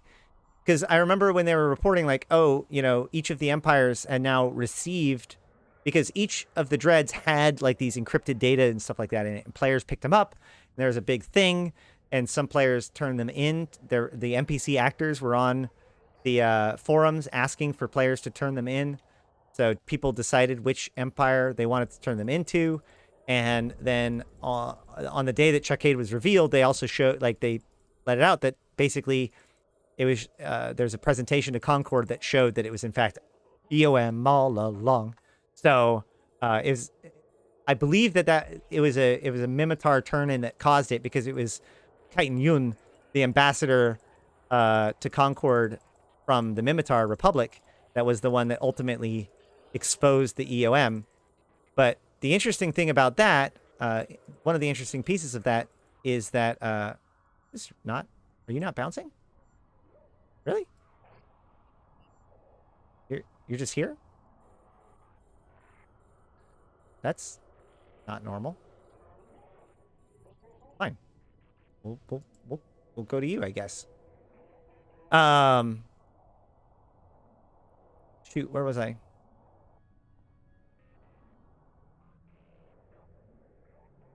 Oh, there he goes. Sorry, I got confused. So yeah, by the way, that's actually one of the things. This is one of those examples of, like, there's a lot of rats on field at the same time as the EOM, especially the Sanctifier. I should have been focusing on the Sanctifier, because again, I want my tracking to be top notch by the time he comes back. So now that he's bounced, I should have already had the Sanctifier killed, but I didn't. So now I'm going to finish it off and then kill the final boss.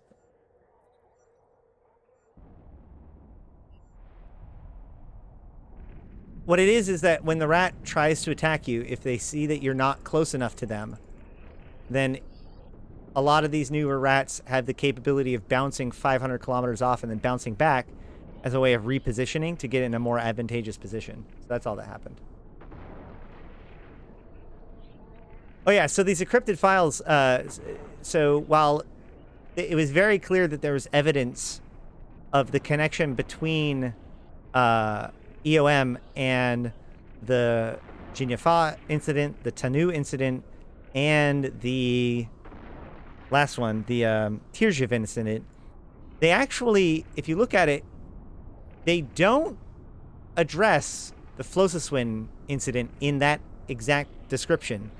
They don't actually say that there's evidence that the Flossiswin attack was also a false flag attack. And like I said, none of the dreads from the Flossiswin attack, none of the dread pilots from the Flossiswin attack was at Chalkade's attack, and all of the other dread pilots were.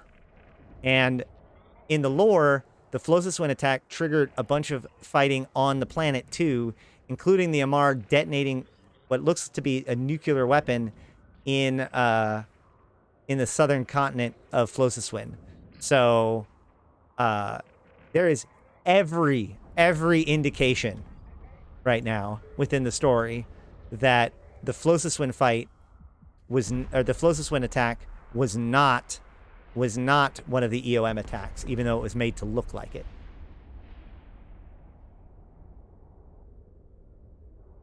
Hey, Moa Caldari, and I'm an Amatar Mandate. Well, whatever. It was a fun theory while it lasted, guys. Warp drive active.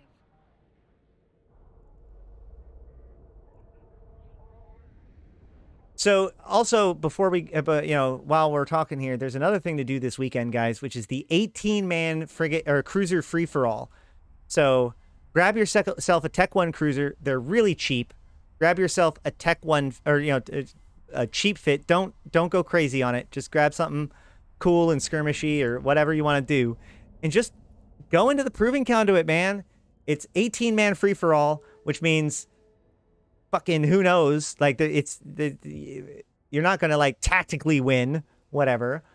Just go in and have fun. And the cool thing about it is that when you do, because of this event site, because of this event system, you actually you get 9 million ISK for going into the proving grounds.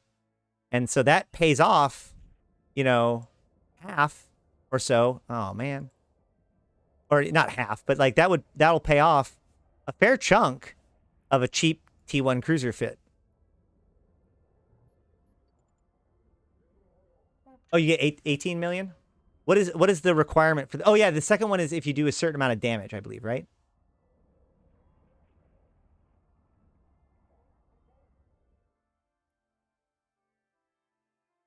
Right. So you get 9 million for entering. Well, I don't think they switch around because it says one of two. So I imagine that once. Oh, no. You're right. Oh, yeah. It's one of two. So I think that, like, once you go in, if you complete this, then you'll get the one that says do damage now. And you can insure your ship. That's a good point. Insuring ships, especially for T1 ships, like T1 cruisers, insurance is really good. So between those two things, you might as well go in there. Sure, you might get blapped by a bunch of caracals, but like, what's the harm? Just take part. It's the 18th birthday, 18-man cruiser free for all. Just have some fun this weekend, guys.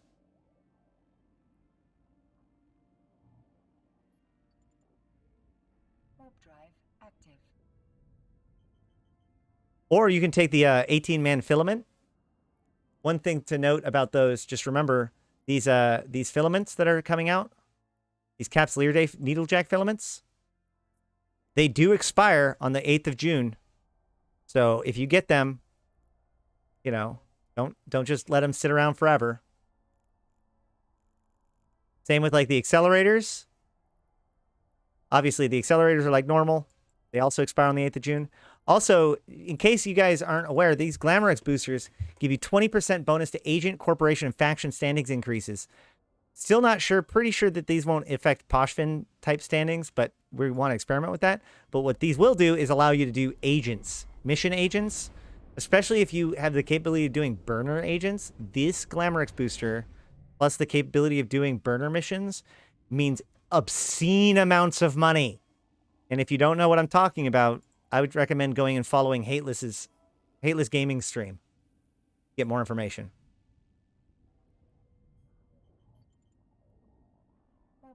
Gotta keep jumping, gotta keep jumping. Get to Saurm. The worst part about this is I still gotta get home with this thing, too.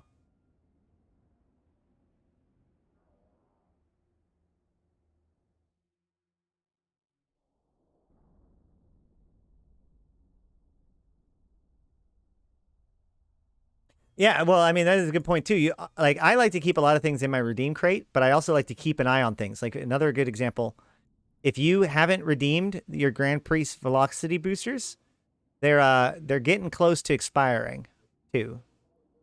So it might be worth, if you've been sitting on those, within the next 3 days to a month, they'll be expiring.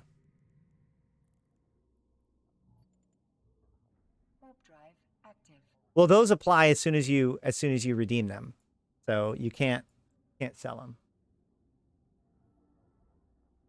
That being said, if you happen to have, you know, battleships or faction ships and they're kicking around and you haven't used them for a while, you may want to check the market value of your ships or materials that make ships, because it's been bonkers the last couple of weeks.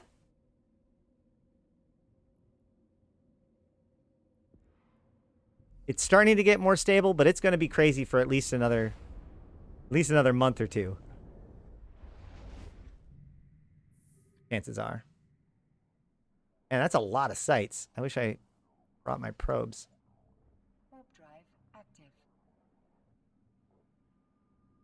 If you are going to do the hacking sites, I just recommend doing the hacking sites in LowSec, just because the reward is so much better for basically the exact same thing.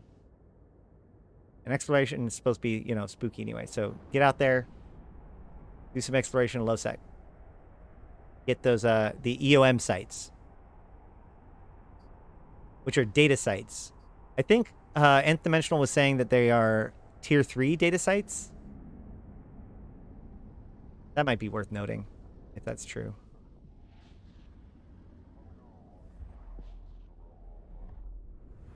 That's true. The Grand Prix will only redeem one at a time.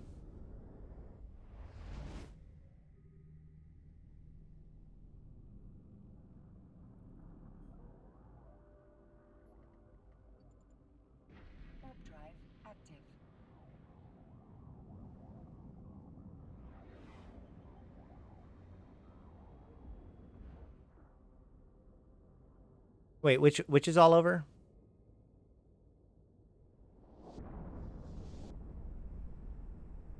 I'm not sure what you're talking about. Million Trooper. Trooper. I'll just say Trooper.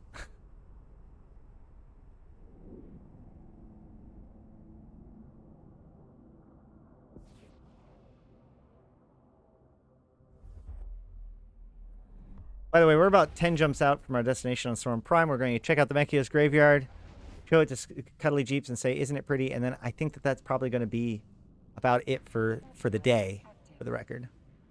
So that we're all on the same page on these matters.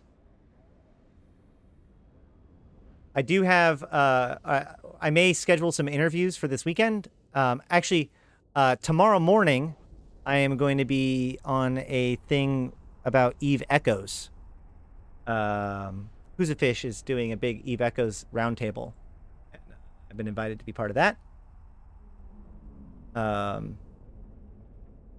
then, obviously, if I can get more some CSM interviews scheduled, then I'll knock those out. But I don't have any big plans for streaming this weekend. That being said, I do post stuff on my YouTube channel. It's a big part of this whole effort to make the Eve Universe show and all that stuff. So if you haven't already, go ahead and follow that link to my YouTube channel. youtube.com/c/Ashterothi, I believe. And follow it and watch the streams there, or watch the shows there if you miss them. It helps a tremendous amount. I gotta feed the YouTube algorithm gods.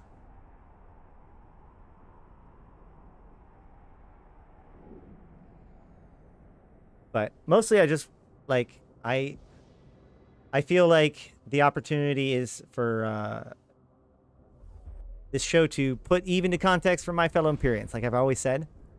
And I hope to have this be a source of information and resources for people in particular that may not necessarily be connected with a big nullsec block or big organization, or even anybody who's able to point them, quote unquote, in the right direction at any given time, who may not know what to do, you know, if some change happens on any given weekend. It's way too hard to keep up with all of the stuff going on in EVE Online. And therefore, I have decided to make it my full-time job to do that for you guys. And that's basically what this is. So I'm incredibly happy to be back, and I'm incredibly happy to be able to do this with you guys. And it's absolutely crazy that you guys let me do this with all of your support.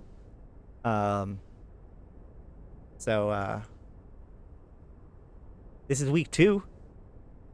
Almost down. And I feel like it's going really well, guys. So here's to another unknown amount of time of Eve Universe podcast, or Eve Universe show.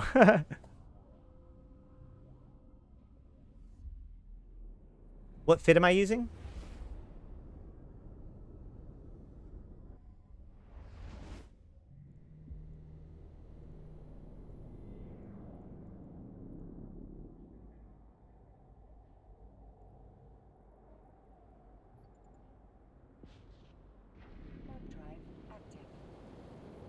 Oops.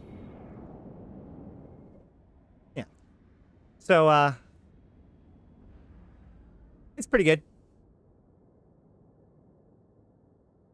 How hard are the high 6 sites? They're easier than previous sites.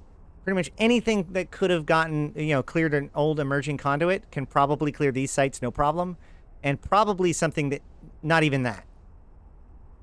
Something that would be sketchy in an emerging conduit could probably do these sites, to be honest.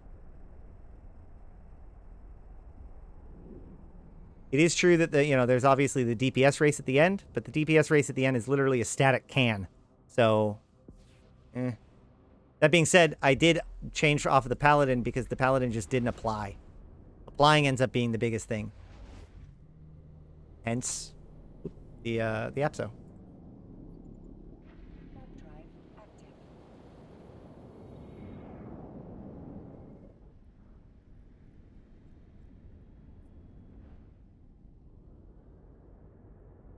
The new Navy skins are pretty cool. Like I said, these have not been available before this. So I expect these things to actually go up in value. I wouldn't just sell them willy-nilly right now because I don't think people understand what these are valuable yet. But the real question is, now that these are introduced into the game, how frequently are these going to drop? Are these going to drop in future event sites? Are these going to go into the normal rotation, like things like Cold Iron? Or is this something that's only going to come back for Caldari Day or Capsualeer Day? Or is this a one-time thing like the Purity of the Throne? Place your bets, because that will determine how much these skins, if these skins become 500,000 skins, 10 million skins, or 60 million skins. Hi, Skittles.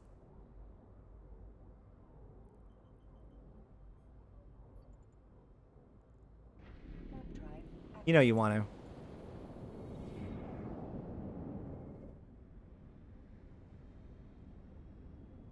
Oh yeah, application is king. Because don't let anybody fool you. It's not last hit. It is total damage done. Perfect Chaos 88. Thank you for joining us down the rabbit hole of EVE Online. Hold on. Before I do try to claim this is wrapping it up, I want to go back into my own Twitter feed. If you haven't followed my Twitter yet, I think there's a link down below. There should be a link below the channel or the stream. And there's a link in my doobly-doo on YouTube. But follow my my Twitter. I know Twitter is like a cesspool of political bullcrap, but I try to avoid that as much as I can on my own personal feed, and really work on the tweets fleet side of things, which is an incredibly awesome community of Eve fans and whatnot. And anytime I see any news or analysis of what's going on, I make sure to tweet it. So honestly, it's probably one of the best ways to stay. I'm trying to make sure that it is one of the best ways to stay informed about EVE Online going forward. And even not just mine, but also, the EVE Online Twitter, et cetera, et cetera. With everything going on and with critical lore events happening just because you happen to see that, EVE goes live, CCP went live today or just now. It's important to be paying attention and staying informed. And as I said, I do the work for you. So yeah, just check out my Twitter and my YouTube and all that stuff, and stay informed with what's going on in EVE Online. Warp drive active.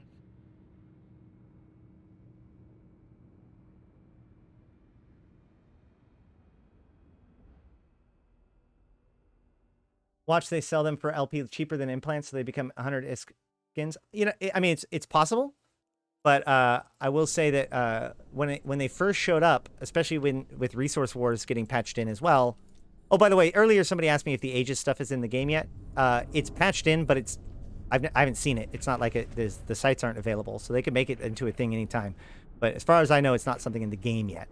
But that being said, so the Resource Wars stuff that was also patched in, that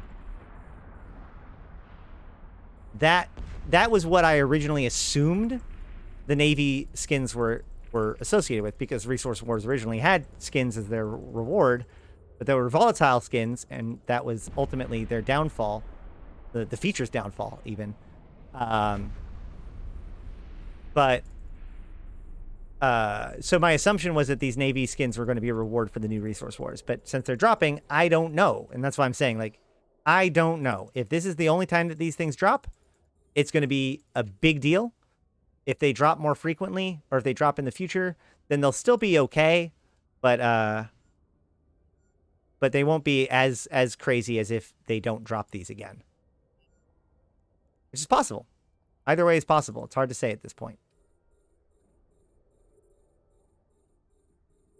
I often... Oh, no. Where are we? Hello. Is it difficult for a noob to find out other players to play with? Or do you play alone a lot? So EVE is actually a game that most people recommend strongly recommend not playing by yourself, especially past a certain threshold, because EVE really is a cooperative game. So, I mean, at a certain point, a lot of the excitement of it isn't there if you're just trying to do it by yourself. You can play a more boring version of the game by yourself if you really want to. But then at a certain point, your capabilities will be significantly limited because you're competing with organizations as an individual. That being said, if you wish to maximize your engagement with EVE Online, the Convocation of Empyreans is here for you. It's my alliance. We are here. Our objective is to help players get into the game, help players engage with the game as deeply as they possibly can, regardless of their time commitment and regardless of their particular interests. So, by all means, check out my streams. Ask any questions that you want. I can show off stuff. I can discuss stuff with you, or I can tell you who to go talk to. But if you just need a group, I recommend Convocation of Empyreans or any of the other newbie-friendly groups that is doing the thing that you want to do. But EVE is not like other games where, in other games, you want to practice, you want to learn by yourself, get good, maybe practice against some AI, watch some YouTube videos, and then when you feel like you can hang, then you apply to an organization, like a guild or a whatever they call it, clan of some kind or whatever. That's how a lot of competitive games work. That ain't this one. This is a game that at least the player base is pretty convinced that is best taught by players. So almost every organization worth their salt has some sort of system to teach new players and to engage with people who don't know their gameplay. Because even if I'm recruiting somebody into my alliance, it doesn't even matter if they're new to the game. If they've never done my aspect of the game, they might as well be a new player a lot of the times. Hell, I might need to help them unlearn bad habits or whatever. So, like, it's not like other MMOs or other games where, you know, you should avoid finding a new group. Finding a group to be with should be one of your first or at least early game goals, if possible. You know, join a corp, see if it works out for you. If it doesn't, if they're not doing what you want to do, you don't agree with them, if you don't like it, if they're not giving you activity, find another one. It's about finding the group for you, because once you find that, then you're going to stick with it, and that's what's going to bring you deeper, and that's what's going to give you purpose in this game, which is what it's all about. So, you know, the process of finding a group to be with is a big part of the game, and the sooner you can do it, the more likely you will be successful in EVE. All that said, I will stress one more time, if you are interested in getting into EVE Online, oh, god damn it. If you are interested in getting into EVE Online, I do recommend always use a buddy code, !EVE. Use that buddy code right there if you want, but use a buddy code. You get 1,000,000 free SP. That's 40 days of skill training as an alpha clone. Even if you've already made a character but you don't know really what to do, you want to try something else, make a second alpha account, right? Try it out. Use 1,000,000 free SP. You can get directly into the Abyss. You can get directly into wormholes. You can get directly into doing this stuff. You know, 1,000,000 free SP in a Praxis can basically do any content in the game. And so that means that the only thing stopping you, there's no SP requirements stopping you, because you can just make a new character to try it out. And then if you like it, you can then train into it. Cool. So, you know, buddy codes are incredibly powerful tool. And on top of that, the other advantage is if you get your buddy code, if you make your account with a buddy code, especially if you use your own buddy code, like if you make secondary and tertiary accounts, you make extra accounts with your own buddy code for these purposes, then later on when you go buy Plex, if you buy it on an account that you used a buddy code for, you get extra Master Arms Cerebral Accelerators. If you finally end up activating that account, you end up getting 1,000,000, or you get half of a month of Omega time for your main account. These are awesome features. And another thing that I recommend, actually, now that we're on the topic, I actually recommend what I call blank clones. So the way you get blank clones is that you make half a dozen or so, however many you feel that you can stomach or tolerate, of these you know, alpha clones, and then just start training them on the Magic 14. If you don't know the Magic 14, you can look up the Magic 14 on EVE Uni, or on the Convocation of Empyrean's Notion. We have a text document, or like we have just a list of all the Magic 14, like in order as if it was a skill queue. So you take that list, that skill queue, you just copy it to your clipboard, and then every so many days, or however many you have to, based on your skill queue point, you just log into all of those alphas and update your skill queue based on your clipboard, and you'll just crank through the Magic 14 over time. Takun, thank you for joining us down the rabbit hole with EVE Online. Depending on how this goes, login events, and how diligent you are, you can complete this process in like 4 to 5 months. And when you're done, those clones are a bank of blank clones with 5,000,000 allocated SP in generally useful skills, the Magic 14. So that way, no matter what you end up needing to use them with, they have all their fitting skills that you need. They have all of the cap skills, all of those secondary skills that you have to train as Magic 14. Already has them all. And since you didn't actually apply the 1,000,000 skill points, you just left it in your redemption window the whole time, it doesn't count towards unallocated SP. You train all the way up to 5,000,000 allocated SP, and you still have 1,000,000 unallocated SP to then apply to the account and then apply to skills. And so you can turn that blank clone into whatever you want. Whatever you want. And remember, you can now Omega that. Now that you've gotten every single SP that you could out of it for free, you can now Omega that account, apply those 1,000,000 skill points into Omega skills, and so now you can do Omega stuff right away with that blank clone. And because you went Omega with it, you get half a month of Omega subscription on your main account as well. Like, I get it. Making a couple of extra accounts on a buddy code seems like a pain in the butt.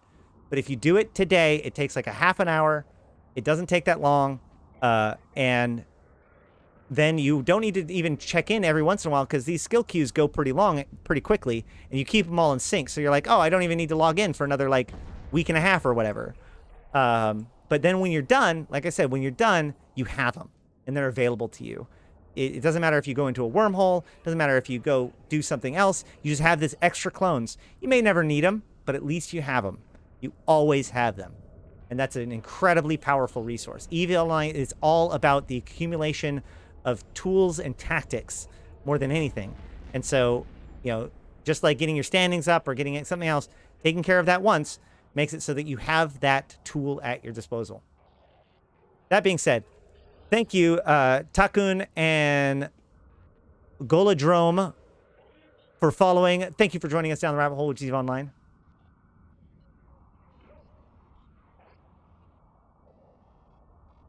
The buddy rewards activate only if you buy with cash, or does ISK to Plex? I don't actually remember the details about that, like if you Plex the account, if that still counts, or which ones it counts for. I do know that you have to buy, like if they, to get the Masters of Arms, they have to pay for the Plex, like just buy the Plex on the market, or like on the Eve store.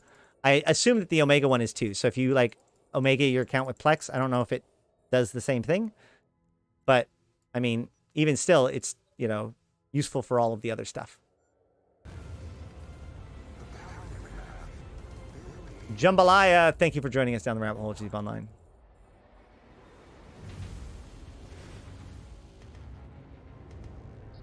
So what happened here is that I finally went through all of my long-range crystals. So now I don't have any. So I'm having to burn around in order to be able to hit things. That's what's happening right now.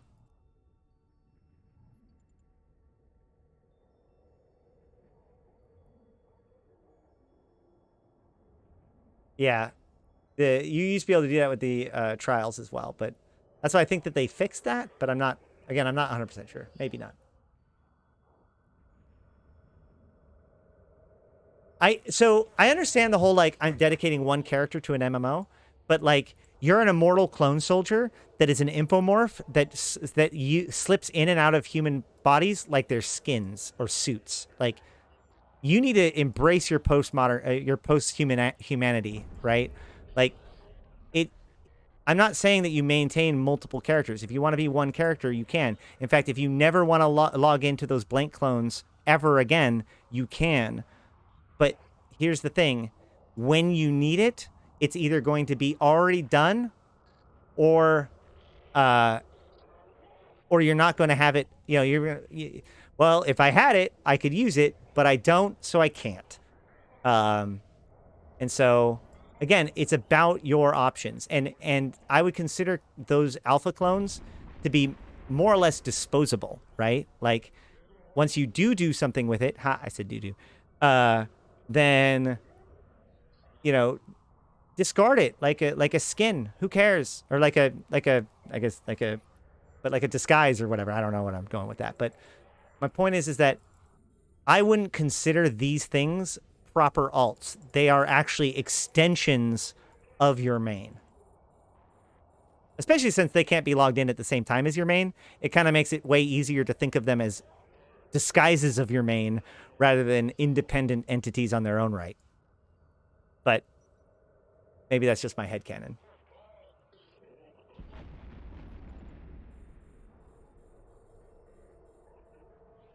It is multiple accounts, but the thing is that you're allowed one active skill queue per account.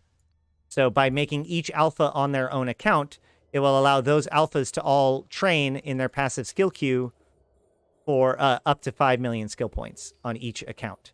And then, you know, since each of those are an account in which you used a buddy code, that is what creates those other secondary conditions. But it is actually a really good point. Like, let's say you actually end up training one of your, you know, like you finish the 4 or 5 months, you get a character at 5 million SP. You can actually start training the next character with it. And so you could, in theory, end up with 3 characters with 5 million SP allocated and still have that 1 million SP to allocate to whatever ends up making sense whenever it does. Which brings me to a further point, which is I think that the real moral of the story here is regardless of how you use your buddy code SP or unallocated SP in general, A, make sure to use a buddy code because it's powerful stuff. But also, like, I often get asked, what do you use your unallocated SP on? And the God honest truth is, don't. Don't. It's unallocated for a reason. It's powerful when it's unallocated. There will be a moment in which there's going to be a ship or a module or a thing or a drone or a whatever that you would love to use, but you can't because there's training and it's only a few minutes or hour or day or whatever it is away. But, oh God, now I need to wait. In that moment, once again, you're either going to have the unallocated SP or you're not. And so if you allocate it right now just to get yourself quicker through the Magic 14 or something like that, then later on when you actually need it, you aren't going to have it. So if you have unallocated SP, I would preserve it until there is a moment in time in which that gives you the thing.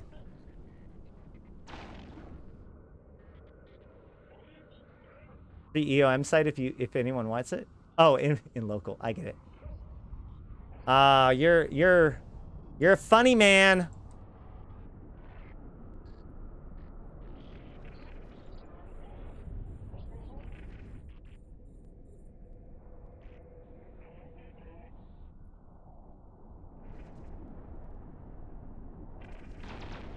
So this Atoning Warrior is kind of nasty, but the Assassin was the one that I encountered in Losec.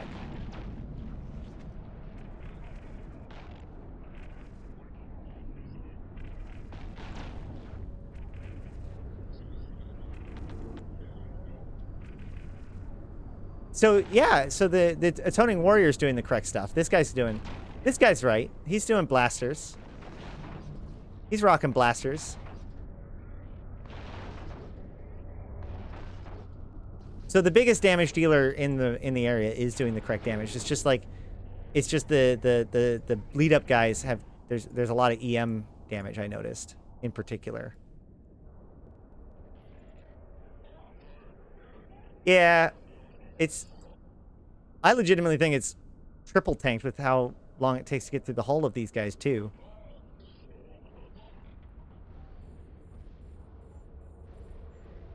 Oops.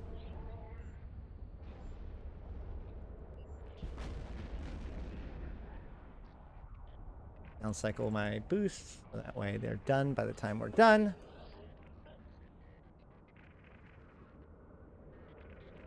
Oh wow, my peak DPS of 1100 actually is from this ship. That's pretty cool. The fit,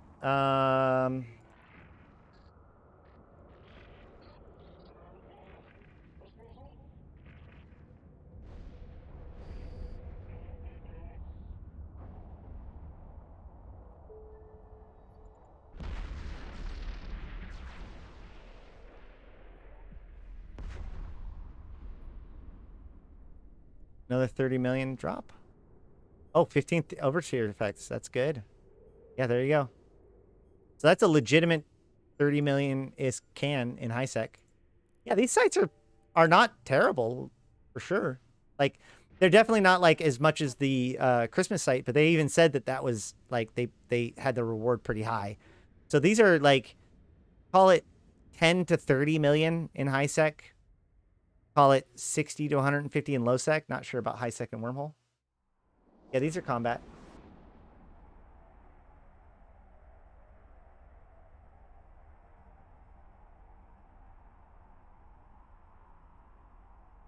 Those ships are, since they rename them for each event. I'm not sure I'm not following on that one, but it is worth noting that basically anytime there's an event rat, those event rats are classified as irregular. So, like, the EOM rat is an irregular battleship. Do you have to scan them now? No, you don't need to scan down the combat sites. They're anomalies. You do need to scan down the hacking sites. Kelly G, I'm two jumps away. I'm going. I got this. We're gonna bust on over there. Wait a minute. At the beginning of this, I didn't think that Cuddly Jeeps had a sub. but now I see that she does.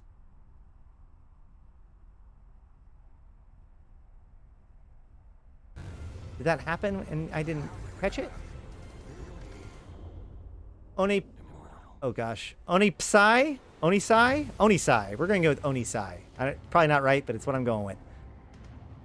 You snuck it in. All right, well, thank you so much. Welcome, welcome. I do appreciate that. Why isn't it showing up on my little thingy?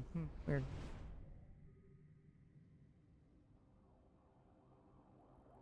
All right, one more jump, one more jump.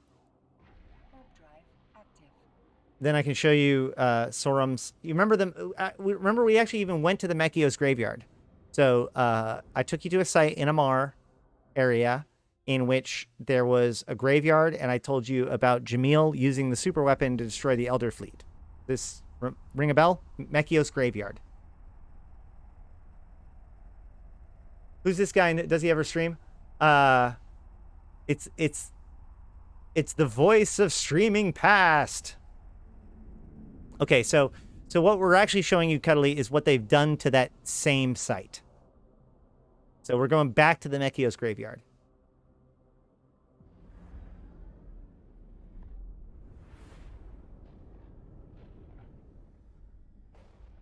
Oh, hey. Guys, do me a favor. I found out yesterday that Malcor Rex also streams. So I'm going to VIP him.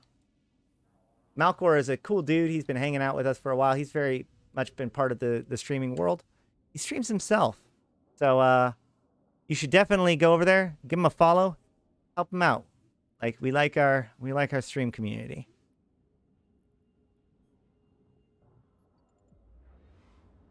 Absolutely. Now you got the diamond.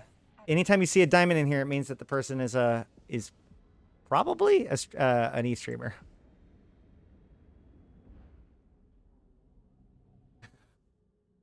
Timerians are arguing with Unholy Monk, and I'm just going to let that be what it is.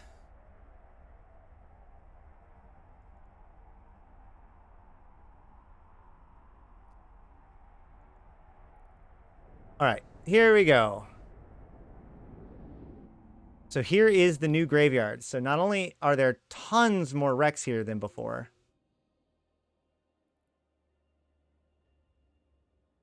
so here is the Elder Fleet. You see the Titan that was there and all of the dreads that were around it.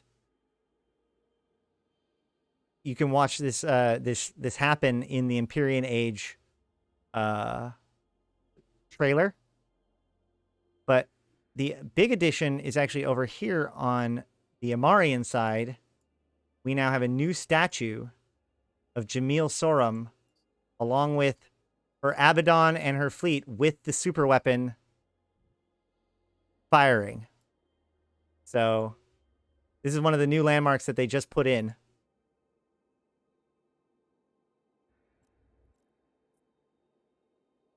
It says, in the moment of our greatest needs, with savage enemies at the gates, Jamil Saurm returned to the embrace of God from the embrace of God to rescue her people from destruction in YC 110. The royal heir Jamil Saurm has undertaken the rite of Shathal Sin following the victory of Dorium Korazor's champions in the Amar Championship of YC 105. The Elder Fleet invasion of YC 110 was so threatened Holy Amar that with divine intervention restored her to the temporal world.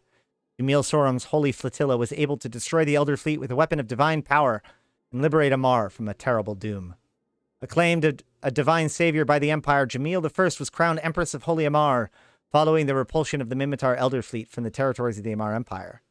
Since her untimely death and return to the embrace of God, Empress Jamil I has also been known as Saint Jamil, the Liberator.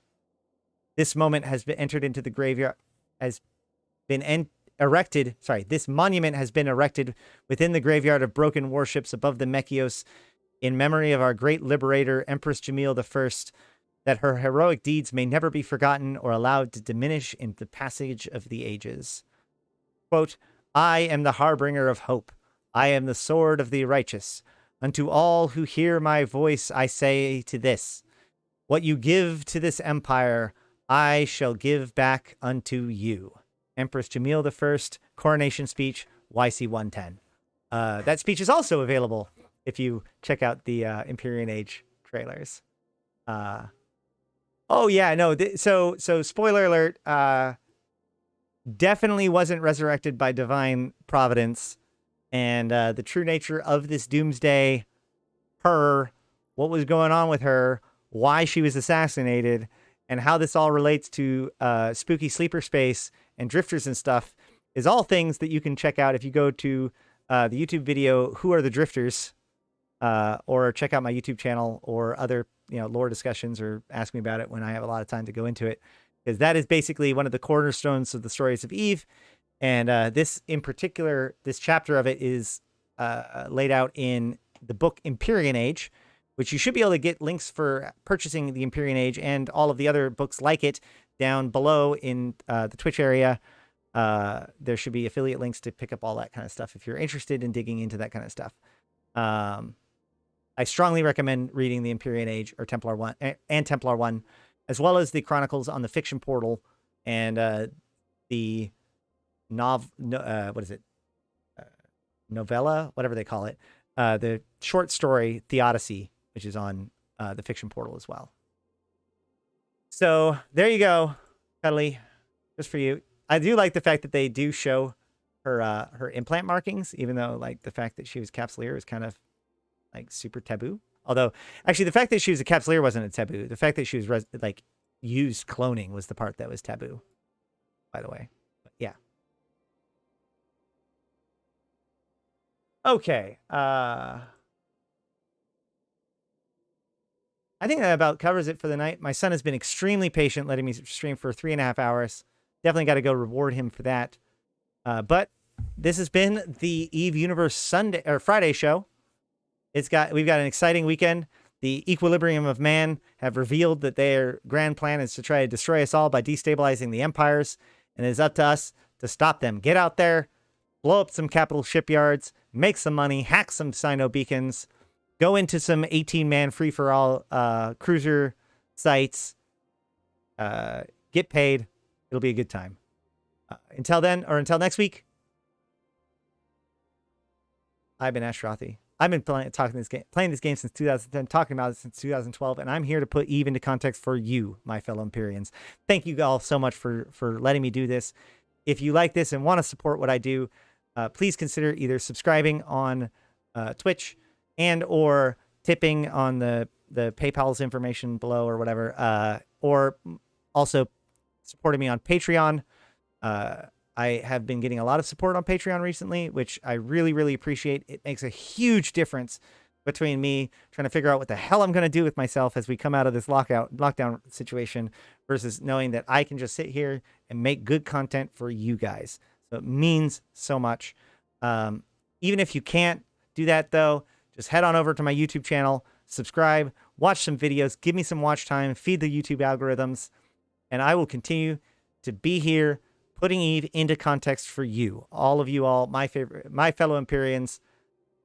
And once again, thank you. I'll see you next week. And until next time, I'll see you in space.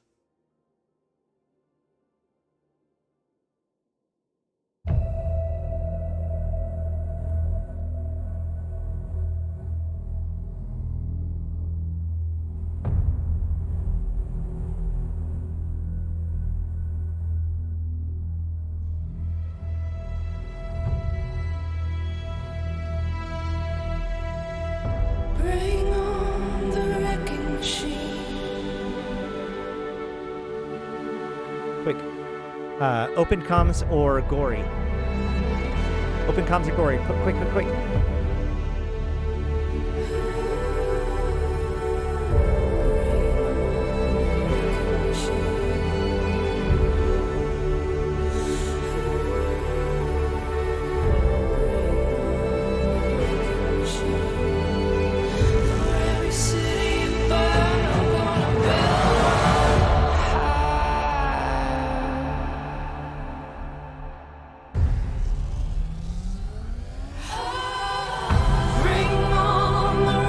Good enough for me.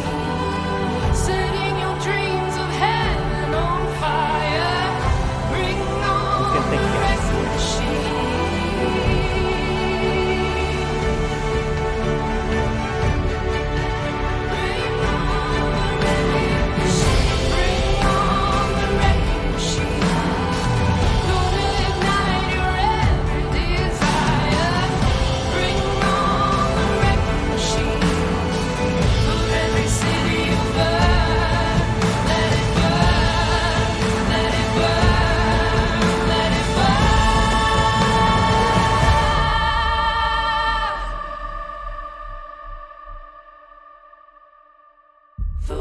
city.